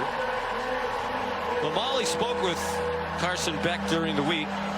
We had the game to start the year against Clemson in Atlanta. Carson Beck told Molly he had 3 goals. 3 reasons, big reasons why he came back. Win a national championship as the starting quarterback, win the Heisman Trophy, get drafted in the 1st round. The Heisman Trophy is out the window. A chance he could be a 1st round pick, but that's less likely than when the year started. Over the middle, there's Dominic Lovett, the catch. But he admitted to Molly this week, he's just put a lot of pressure on himself. He's tried to do too much, and he's played much more within the offense today. And this is big time. Watch how he scans the field here. Doesn't like it to the right. Works all the way back to his number 3 wide receiver. That's Lovett across the middle. That was great poise and decision-making and an accurate throw. Decision-making's been the biggest problem. He's trying to jam it into tough situations. Cash Jones chopped down by Chris Graves. Molly? Yeah, Beck admitted that pressure has really hurt his performance, and he admitted this week he finally just let it go, shifted his focus to the people around him, and he said that it's working. He felt something click this week where he's finally able to let go of all of that pressure and just take everything play by play. He said he feels like a different player this week because of that. There's been a lot of talk. He misses Brock Bowers, who's a great tight end. And Ladd McConkey, they're both in the NFL now. They played a lot of last season without them. Bowers missed 4 games. McConkey missed 5. Frazier spun around and dropped. The ball's out at the end of the play. Rebels think they have it right in front of their sideline. Xavier Harris knocked it out, and Ole Miss has recovered. Walter Nolan has the fumble.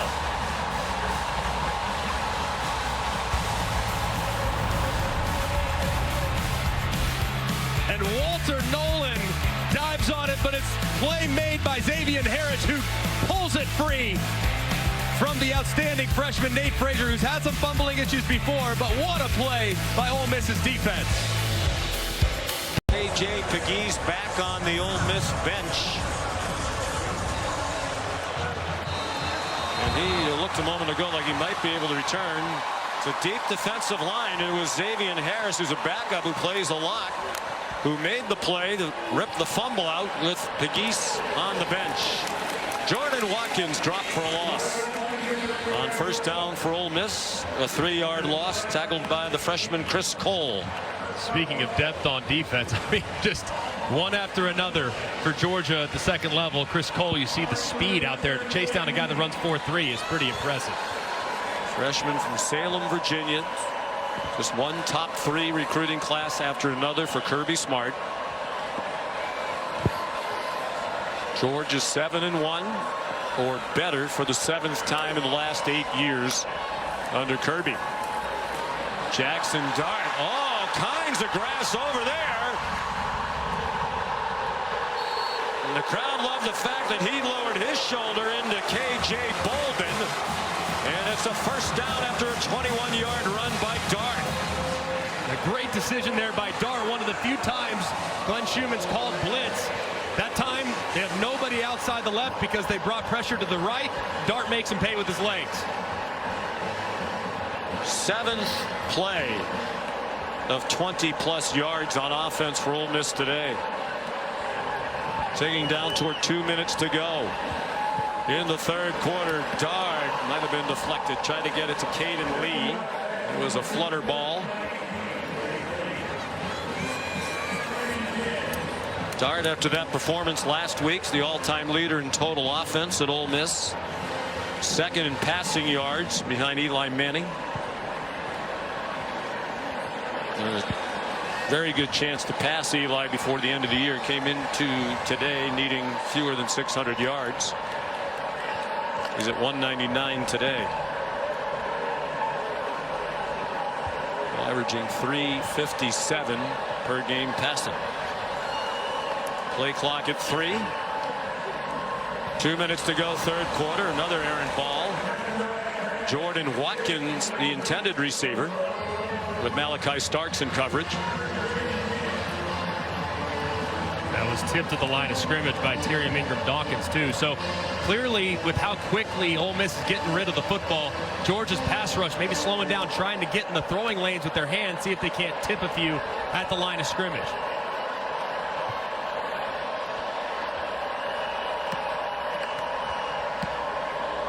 Third down and 10. Man, look right here. I would love this matchup right here against Malachi Starks with Caden Lee. Play clock at 1. They just did get it off. It's a blitz. It's another tip ball. And almost caught by Jalen Walker.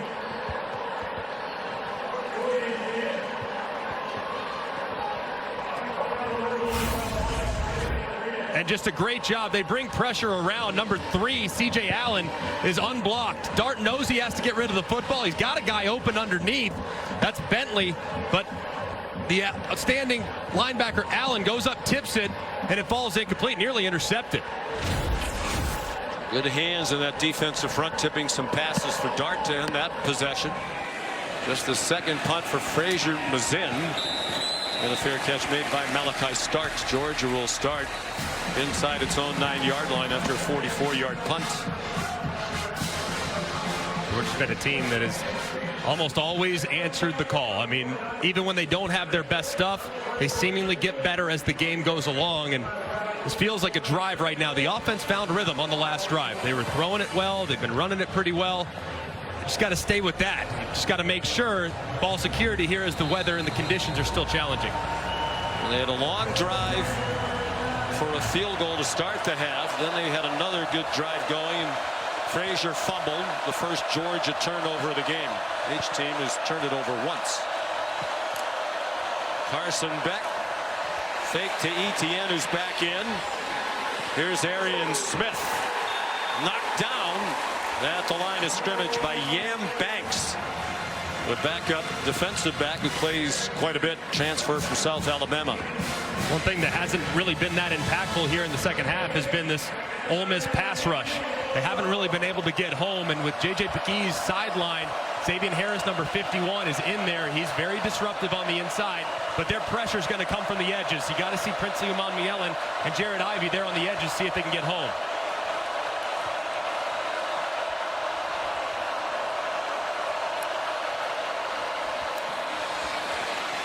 Lots of running room for the speedy Arian Smith. After the catch, he got 9. We're under a minute to go in the third quarter. Third and short. They're inside of 1 yard. They run it every single time, and it's almost always to the running back. So what I anticipate here, handoff up inside as Pegues comes back on. See if he can't stall him here on a short yardage situation.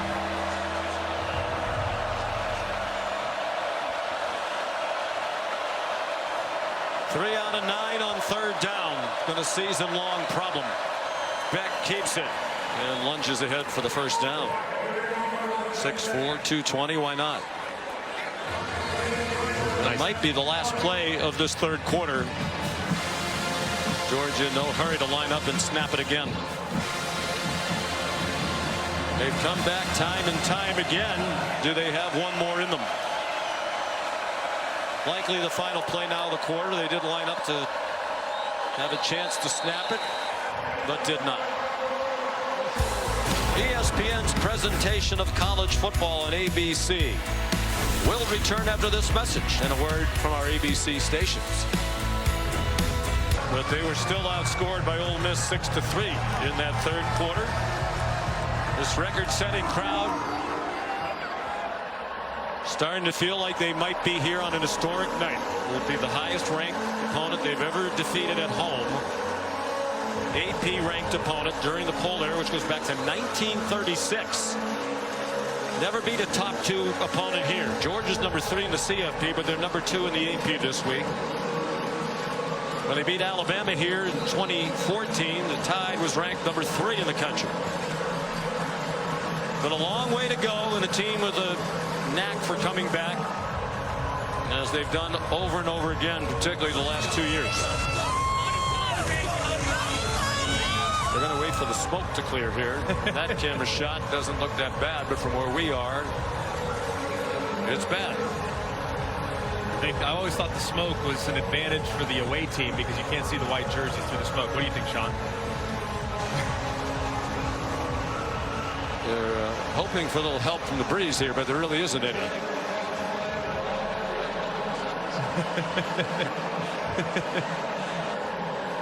think, though, for this next play and this next sequence of plays, Georgia's done a great job of creating misdirection and indecision amongst Ole Miss's defensive line. Ole Miss's defensive line has been able to tee off early in this game, but the misdirection has kind of slowed down that pass rush. So as a result, Carson Beck's had more time to find receivers downfield, and the offense has started to click as a result.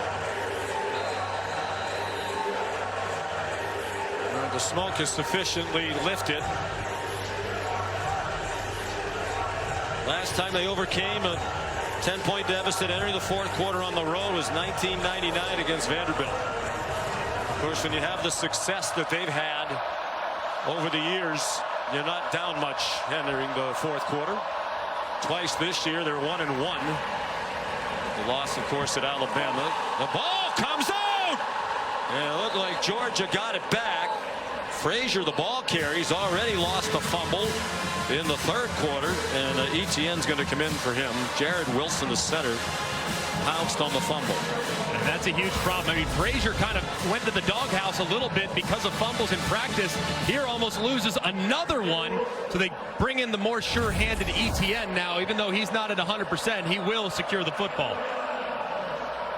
Trey Amos ripped it out. Transfer cornerback from Alabama, who's had a terrific year. Wound up as a 5-yard gain through the smoke. Beck throws short of the 1st down to Dylan Bell. 4-yard gain. What a difference a year makes. Last year in Athens, Georgia scored 52 points in a 52-17 win over then number 10 Ole Miss. The worst loss of Lane Kiffin's tenure here. Today is the Ole Miss defense that has ruled the day. You would anticipate Georgia challenging that offensive line here on 3rd and short, though, trying to run it to convert on 3rd and 1. Just 216 yards of offense for the Dogs today. Etienne. Patient run. And a 1st down. E.J. Daugherty made the tackle. And this is such a great job by Etienne. They win inside, and Etienne breaks it all the way back out to the left. Such a patient runner. I mean, that was almost a tackle for loss. And it was a good job, too, securing the edge by number 11, Arian Smith, who went in there, was able to provide a little bit of inside-out help to allow that conversion. Wonder if we'll see Frazier again, having put the ball on the ground twice now. 6 carries for 24 for Etienne. Playing through a rib injury. Beck trying to find somewhere to go.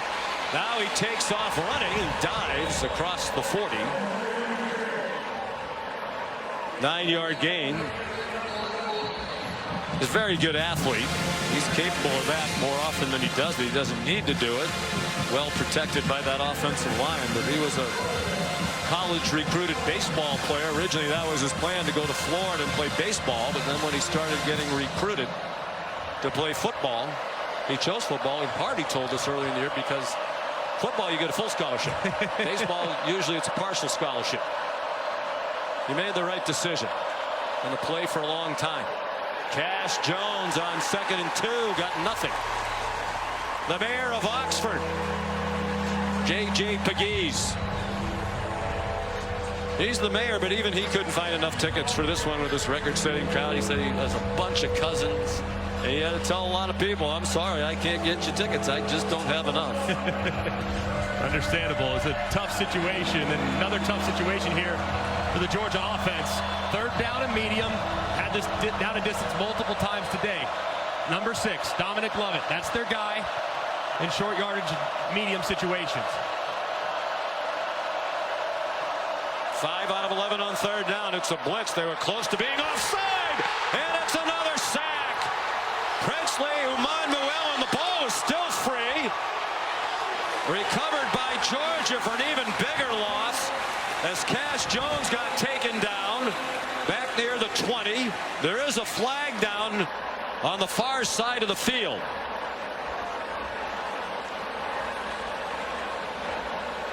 What a wild play that was, and this is a really important call by Jeff Heiser.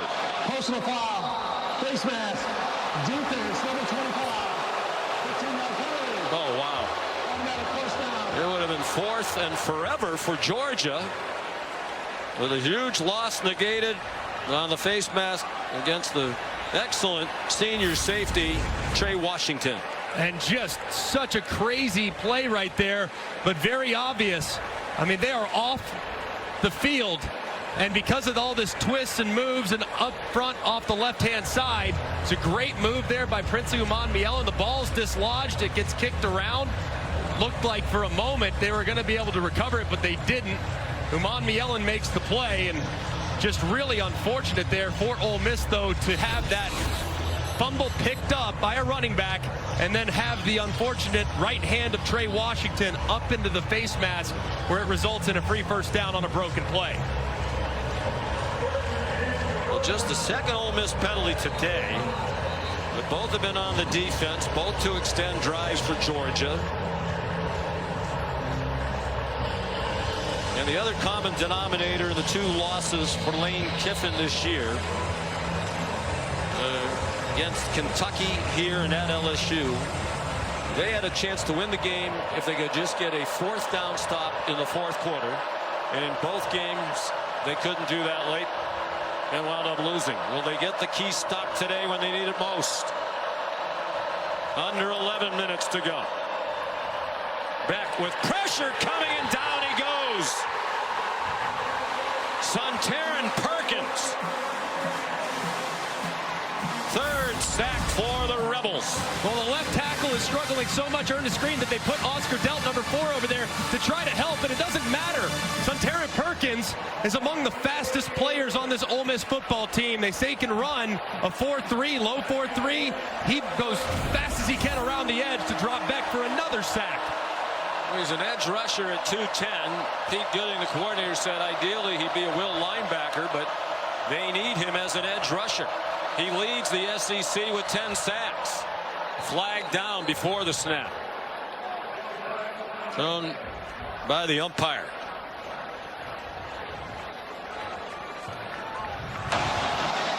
Delay game. Defense, number 23 for Clapping. 5-yard penalty. 2nd down. Tyree Coleman called for the penalty. That just basically wipes out the first down sack, too. I mean, that's potentially a pretty significant penalty there, as Kyrie Coleman were trying to communicate with the secondary, and now it not all the way back to the sticks, but Georgia's in a much better situation. Clock rolls, under 10 minutes to go. Ole Miss, a game it has to have with an eye toward the college football playoff. There's Perkins on the bottom. Etienne went in motion. They sent 4 receivers over there. Beck scrambling for his life. Carson Beck near another first down to the 38-yard line. They'll need 3 on 3rd down. He was run down by T.J. Daugherty. They might have gotten away with a hold here. Crowd thinks so. On Monroe Freeling, number 57. Suntarine Perkins worked inside, and he just shoots right inside, but watch the left arm of Freeling. Looks like he kind of grabs Suntarine Perkins and tackles him to the ground. I mean, that's one that I think they probably should have called. 3rd down and 3. You'd have to think this is 4-down territory. Beck short set on target for a first down. To the 27-yard line goes Dominic Lovett. An 11-yard gain. His 4th catch of the day to lead the Dogs. He's their leading receiver for the year. 3rd down, medium, Dominic Lovett. Rinse and repeat almost all the time. At the time he gets man coverage, runs a great route, and they get another conversion. See if they go heavy play action here. I might go heavy play action, see if I can take a shot over the top and one-on-one with Arian Smith at the top of the screen. Beck under center. And threw it over the head of Etienne. Good decision with Chris Paul Jr. in coverage. Who Paul, not related to Chris Paul, the basketball star, although he does get asked about that a lot. This is one where you really thought you might have a chance to hit Arian Smith. They call the shot play off play action, and he's behind the defender, but he's running in. It looks like Washington, number 25, is able to get back over the top to talk Carson Beck out of it, but Arian Smith said, I was open, man, come back to it. But if you're Carson Beck and all you've heard about is making good decisions, last thing you can do in this situation is make a bad one and force one in. Takes the check down again. Nice move by Etienne to avoid a loss. Got back to the line of scrimmage, and that's it. T.J. Daugherty there again, a transfer from Clemson. Now it's a couple of Rebels slow to get up, including Walter Nolan and Trey Amos. Amos still down. Mississippi, it's the SEC on ABC. Ole Miss in need of a win to keep their college football playoff hopes alive, leading 22-10. But here's a Georgia 3rd and 10, and Amos off the field. And a big one too. Without Walter Nolan on this snap, their best internal pass rusher and their best corner, Trey Amos. So if I'm Carson Beck, it's all about matchups. I'm looking at who's covering Arian Smith, because I got a backup corner on the field, and I want to take my chances with my fastest receiver at him. T.J. Banks, the true freshman, is in, number 19. For Amos, they like his talent, but he's only 18 years old. Here's Smith in the slot. They've converted their last 4 3rd downs. Has Georgia 3 of them on this drive. They're moving, but they've taken almost 9 minutes off the clock. The pass too far in front of Dylan Bell. It's 4th and 10, but a field goal is still a 2-score game midway through the 4th quarter, so Kirby's leaving the offense on.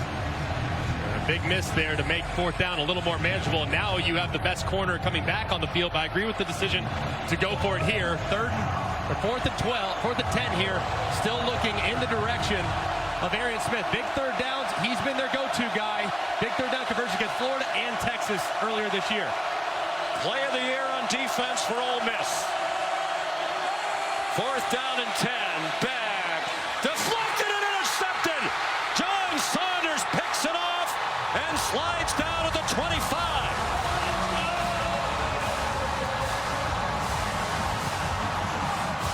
Tough to tell from here if it was tipped or not, but it was certainly a flutter ball. Ivy, we think, got a hand on it. And Ivy does a great job here. Watch his eyes. He doesn't get home. He's looking at it. He's watching the whole way. So he goes skyward at 6'6". He tips it and it allows John Saunders to intercept it in the back end, and Ole Miss's defense stands tall. In his 2nd year here, he played 3 years at Miami, Ohio. And here are the pertinent numbers more than midway through the 4th quarter. Georgia's won 52 straight against teams other than Alabama. The last lost to somebody other than the Tide back in 2020 to Florida. Ole Miss has never beaten a team ranked in the AP top 2 at home. Back when the poll era started in 1936, Ulysses Bentley content just to kill some time. Their highest ranked home win against Alabama here in 2014, and that's now 12 interceptions in the last 6 games for Carson Beck, the most in a 6-game stretch since Matt Corral for the Ole Miss Rebels, who's here today. Saw him on the sideline before the game, threw 13 in a 6-game stretch. You can be a good quarterback and do that. Here's Watkins with all kinds of running room. Taken down by the freshman K.J. Bolden. 19 more on the completion to an emerging star, Jordan Watkins. That was an amazing play by Jackson Dart, moving in the pocket, keeping his eyes downfield, knowing where his outlet was, and he makes him right. Just an incredible play by the veteran quarterback.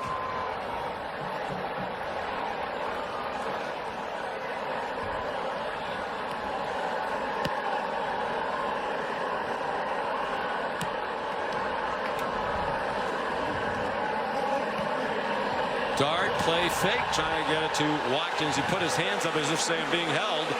Lane Kiffin, swayed by that, goes running down the sideline to argue with one of the officials. It was Dalen Everett who had the coverage.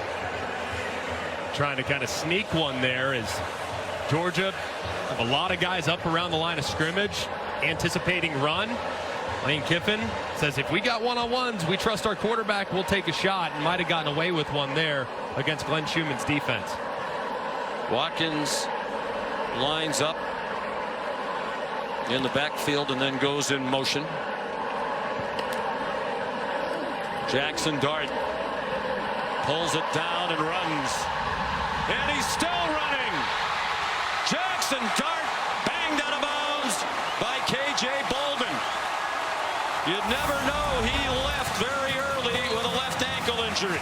And they're trying to do a bunch of movement up front defensively, but Jackson Dart sees it, and he sees the Red Sea part, and he's out the gate. Just a great job by Jackson Dart, recognizing that they were not sound in their pass rush, seeing a lot of space up front, and then taking off. That's just a veteran play by the quarterback. 28-yard run, the 8th play of 20-plus for Ole Miss today. And Jackson Dart. Dominic Thomas ahead for about 8. Georgia had only given up 23 plays on defense of 20-plus. They got up 8 in one game today. You don't usually get it in big chunks against Kirby Smart's defense. No, I mean, this goes to show you they have not been able to affect Jackson Dart at all. Outside of the early ankle injury, they haven't been able to apply consistent pressure. They haven't been able to get home. And as a result, what many had thought, the vulnerability of this defense, their secondary, they've been picked apart to the tune of 263 yards through the air. It's up to 248 total yards of offense. There's Dominique Thomas again. Gives them a 1st and goal inside the 10. What a story. Thomas, as we mentioned earlier, started at a small NAIA school in Kentucky, Union College. He's on a bus ride with his football team when he got news that a tornado had ravaged his hometown in East Alabama and killed his mother and 2 grandparents and seriously injured his sister. He transferred to Clemson as a walk-on, wanted to live his dream. Dabo Swinney loved him. Wasn't getting much chance to play. Went to Georgia State. They had a coaching change. Went in the portal. Lane Kiffin called Dabo Swinney. Says one of my favorite players I've ever coached. And he has dealt with unspeakable tragedy in his life. And here he is, center stage in a huge moment for the Ole Miss football program. Just an amazing, amazing young man, and an opportunity to seal what could be one of the biggest wins in Ole Miss history here, just 6 yards away. Ole Miss up by 12, 3.5 to go. It's Veterans Week on ABC, presented by USAA. Conference just the 1 loss. One of 5 teams to start the day with 1 conference loss. Georgia on the verge of taking its second here unless this changes dramatically. J.J. Pegues is on the field on offense. In front of Dart to his right with Dominique Thomas, the running back. Pegues not quite sure where to go, and they have to use a timeout. A day when pretty much everything's been beautiful for Ole Miss. That might be, a little coaching there, Well, we asked J.J. Pegues yesterday, how much time do you spend in offensive meetings? Right. They said, not much. Most of my time's on defense. He said, but just about every week, the coaches will tell him, we have a new play for you. Right. So maybe this is a new wrinkle. He got dinged in the head a little bit earlier. What a young man he is. We really enjoyed our conversation with him yesterday, and a remarkable athlete at his size.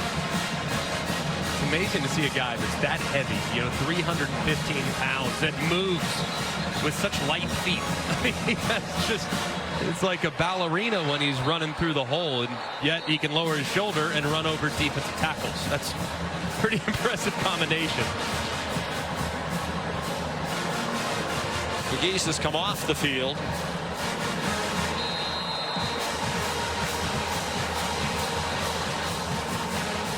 Dominique Thomas remains the running back. He didn't arrive until the summer. Here he is on the field in a huge spot. He gets the call again. They just want him to hang on to the ball as much as anything else. They're trying to rip it out. Starks leading the way on the tackle for the Georgia defense.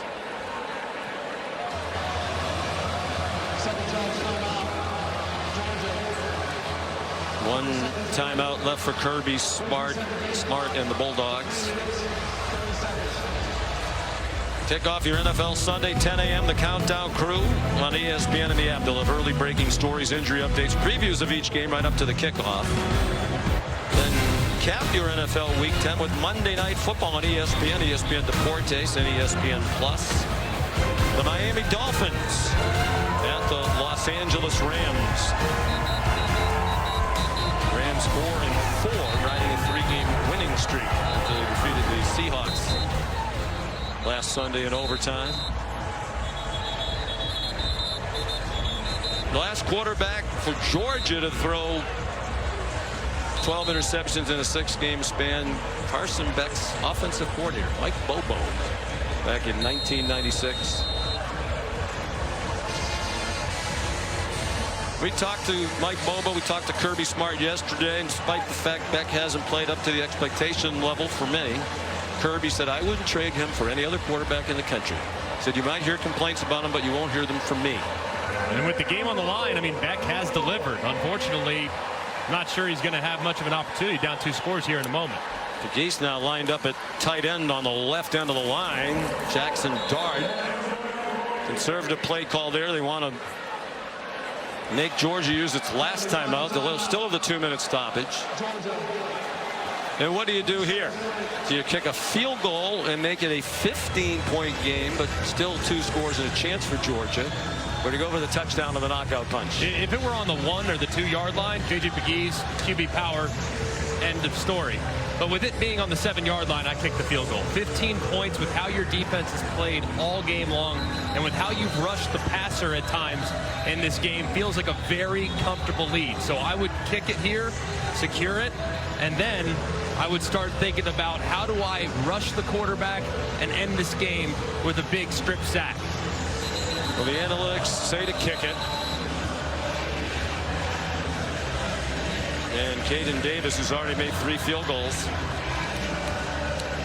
will try to make it a 15-point game. Charlie Pollock, the holder. He's made from 23, 43, and 53 today. This is a 24-yarder. Georgia desperately needs a block.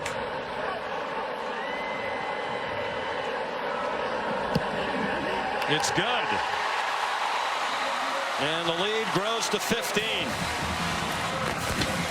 Lane Kiffin on the verge of his biggest win as a college football head coach in his 13 seasons on the sidelines. That was a really good drive by Jackson Dart and Lane Kiffin's offense. I mean, just methodical, taking a lot of time off the clock. It results in 3 points, which is big points at this point just to extend that lead. But taking the 4 minutes off was really terrific. And now Carson Beck back against the wall, having to manufacture an awful lot in weather and wet conditions with an offensive line that has really had a lot of challenges tonight with this Ole Miss defensive front.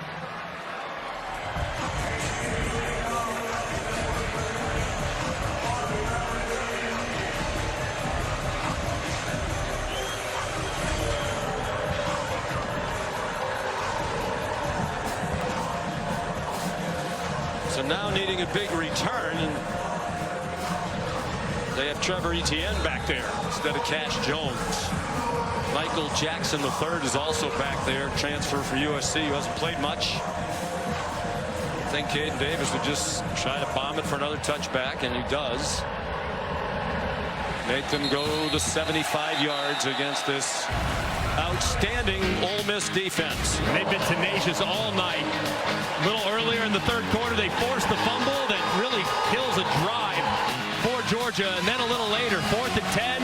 Ivy at 6'6", drops back underneath. Knows he can't get home with the pass rush. Goes skyward, tips the ball, and it ends up in John Saunders' hands a little while later. Just a terrific second half performance. And really the whole game, but now they can put this thing on ice. And their 2 pass rushers, Suntarine Perkins and number 1, Princely Umanmiele, number 4 at the bottom and number 1 at the top. They can end this game with a sack. And Arian Smith lost the ball. They're ruling it an incomplete pass. And Georgia's come apart. Their last 2 possessions ended in turnovers, and they took more than 12 minutes off the clock on those 2 drives. And no gloves, as you can see from Arian Smith, because of just how wet it is. They take the gloves off, hands a little better, but clearly the ball slick, affecting how well they can reel it in. And they getting it out quick like that goes to show you how much they respect this pass rush.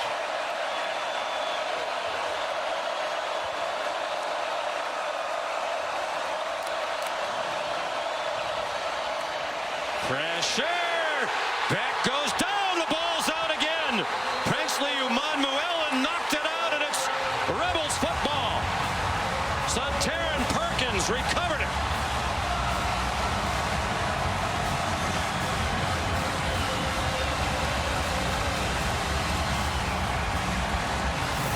This is why it could have been, as Lane Kiffin in the SEC standings probably going to keep them out of the SEC championship game, their first trip, with just 2 losses. But Georgia, with their second loss, that SEC title game is going to get real crazy here down the stretch. And Texas A&M and Texas renewing their rivalry at the end of the regular season. That looms as huge. Beck is stripped again. Jared Ivey again. And it was recovered by Xavier Truss. Kind of feels like an appropriate ending to this one.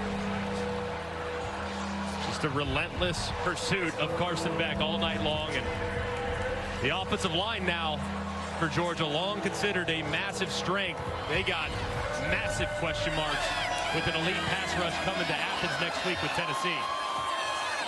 So Georgia will lose to somebody other than Alabama for the first time since November 7th of 2020 when they lost to Florida.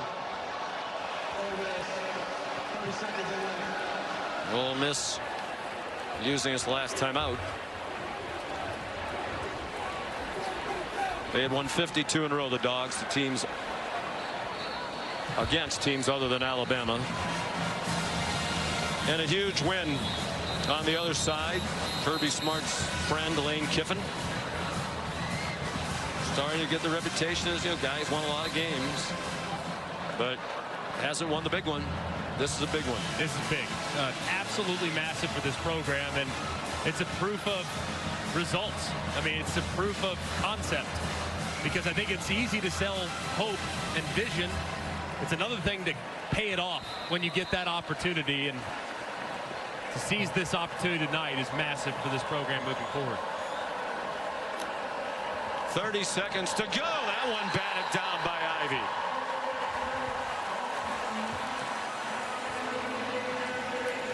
And we talk now about, the picture nowhere near as bright for Georgia going forward. The game next week is huge. Carson Beck in this offense needs to get better. Yeah, they got major problems.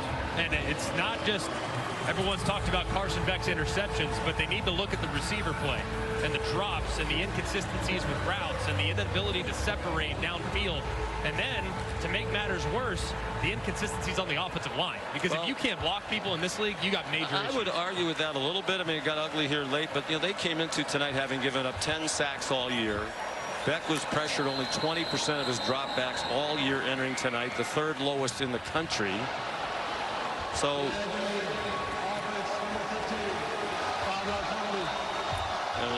adding to the indignity, a delay of game here. I think Kirby Smart can see, it's not Brock Bowers, it's not Labacongi. Those were two great players who are excelling in the NFL.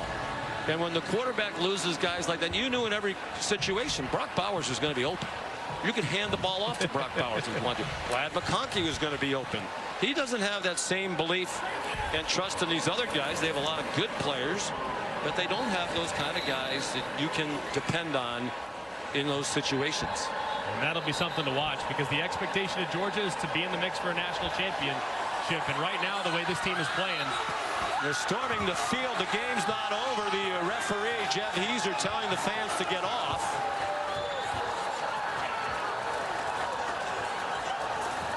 So Kirby Smart will not be vacationing in Oxford. Lane Kiffin not happy about this development. Kirby's first career loss back in 2016. Georgia's last trip to Ole Miss was here. And it was and remains the biggest loss of his career. And now they lose to Ole Miss for just the second time in the last 13 meetings, both here in Oxford.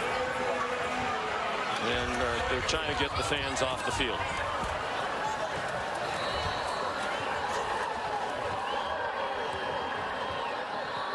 And Mike Swanson, our statistician, makes a great point.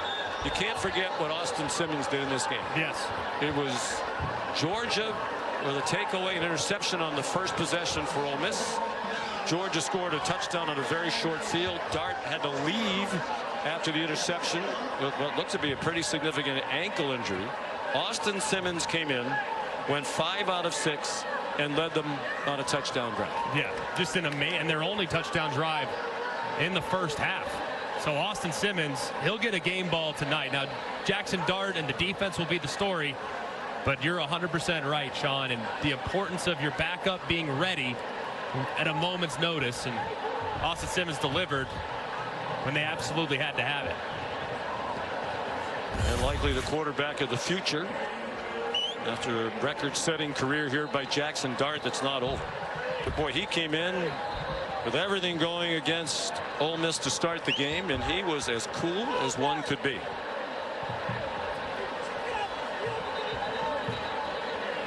And credit Charlie Weiss Jr., who coaches the quarterbacks. He looked very well coached, very poised, very able to handle the tempo, because they didn't slow down even with the backup quarterback in the game. Charlie Weiss Jr. got some criticism. They went a little bit of a lull on offense at Ole Miss. They had 4 straight games. They didn't score more than 27 points for the 63 last week.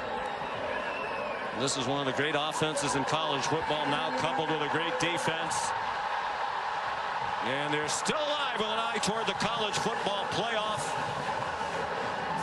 Lane Kiffin has his biggest win. Ole Miss has its first home win against an AP top 2 team ever, and just their second all-time in 26 games against the top 2, home or away. And right now Lane just wants to get off the field.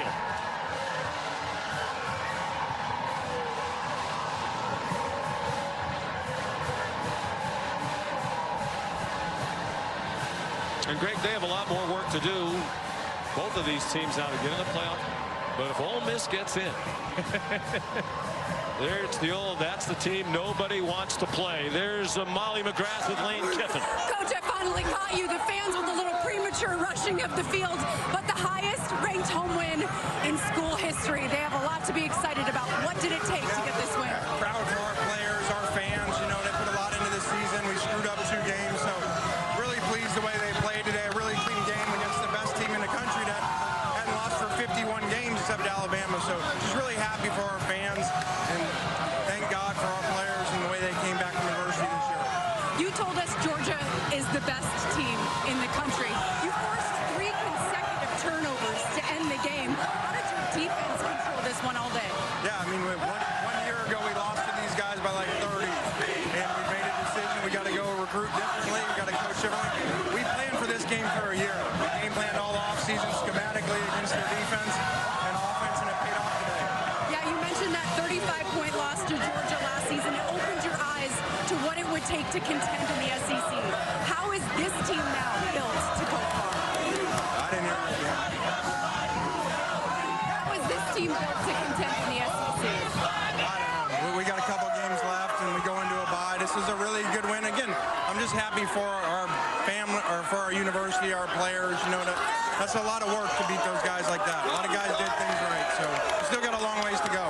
I can't let you go before I ask you about Jackson Dart, leaving the game with an injury and then coming back. What kind of guts did you see from your quarterback? Yeah, that's an amazing performance by him to be hurt, come back. I love that kid.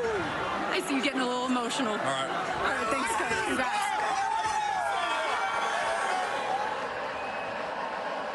Record-setting crowd here as well, more than 68,000. A town that knows how to party. It'll go long into the night here in Oxford. Hotty toddy. The Rebs with a huge win, one of the biggest in the history of the program.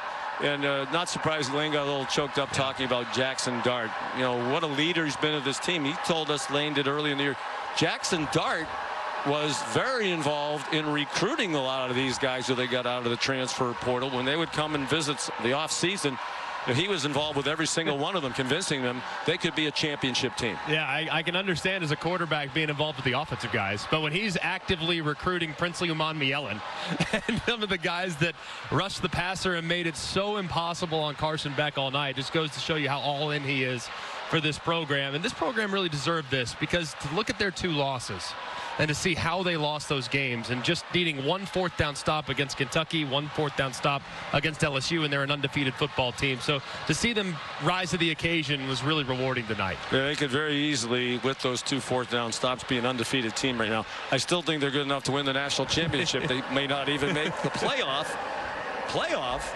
And Georgia, you know, Lane said they've been the best program, and they have been for the last few years. I don't think they're the best team in the country anymore. Yeah, they have some flaws, and they have a lot of talent, but they need to improve drastically down the stretch if they're going to make a run here in the postseason. They have a huge one next Saturday night at home on ABC against Tennessee, but still to come tonight, Alabama at LSU. Don't go anywhere. Final score tonight here in Oxford: Ole Miss 28, Georgia 10. For Molly McGrath, Greg McElroy, our great crew led by Phil Dean and Scott Johnson, Sean McDonough. Good night from Oxford. Let's send you back to the studio.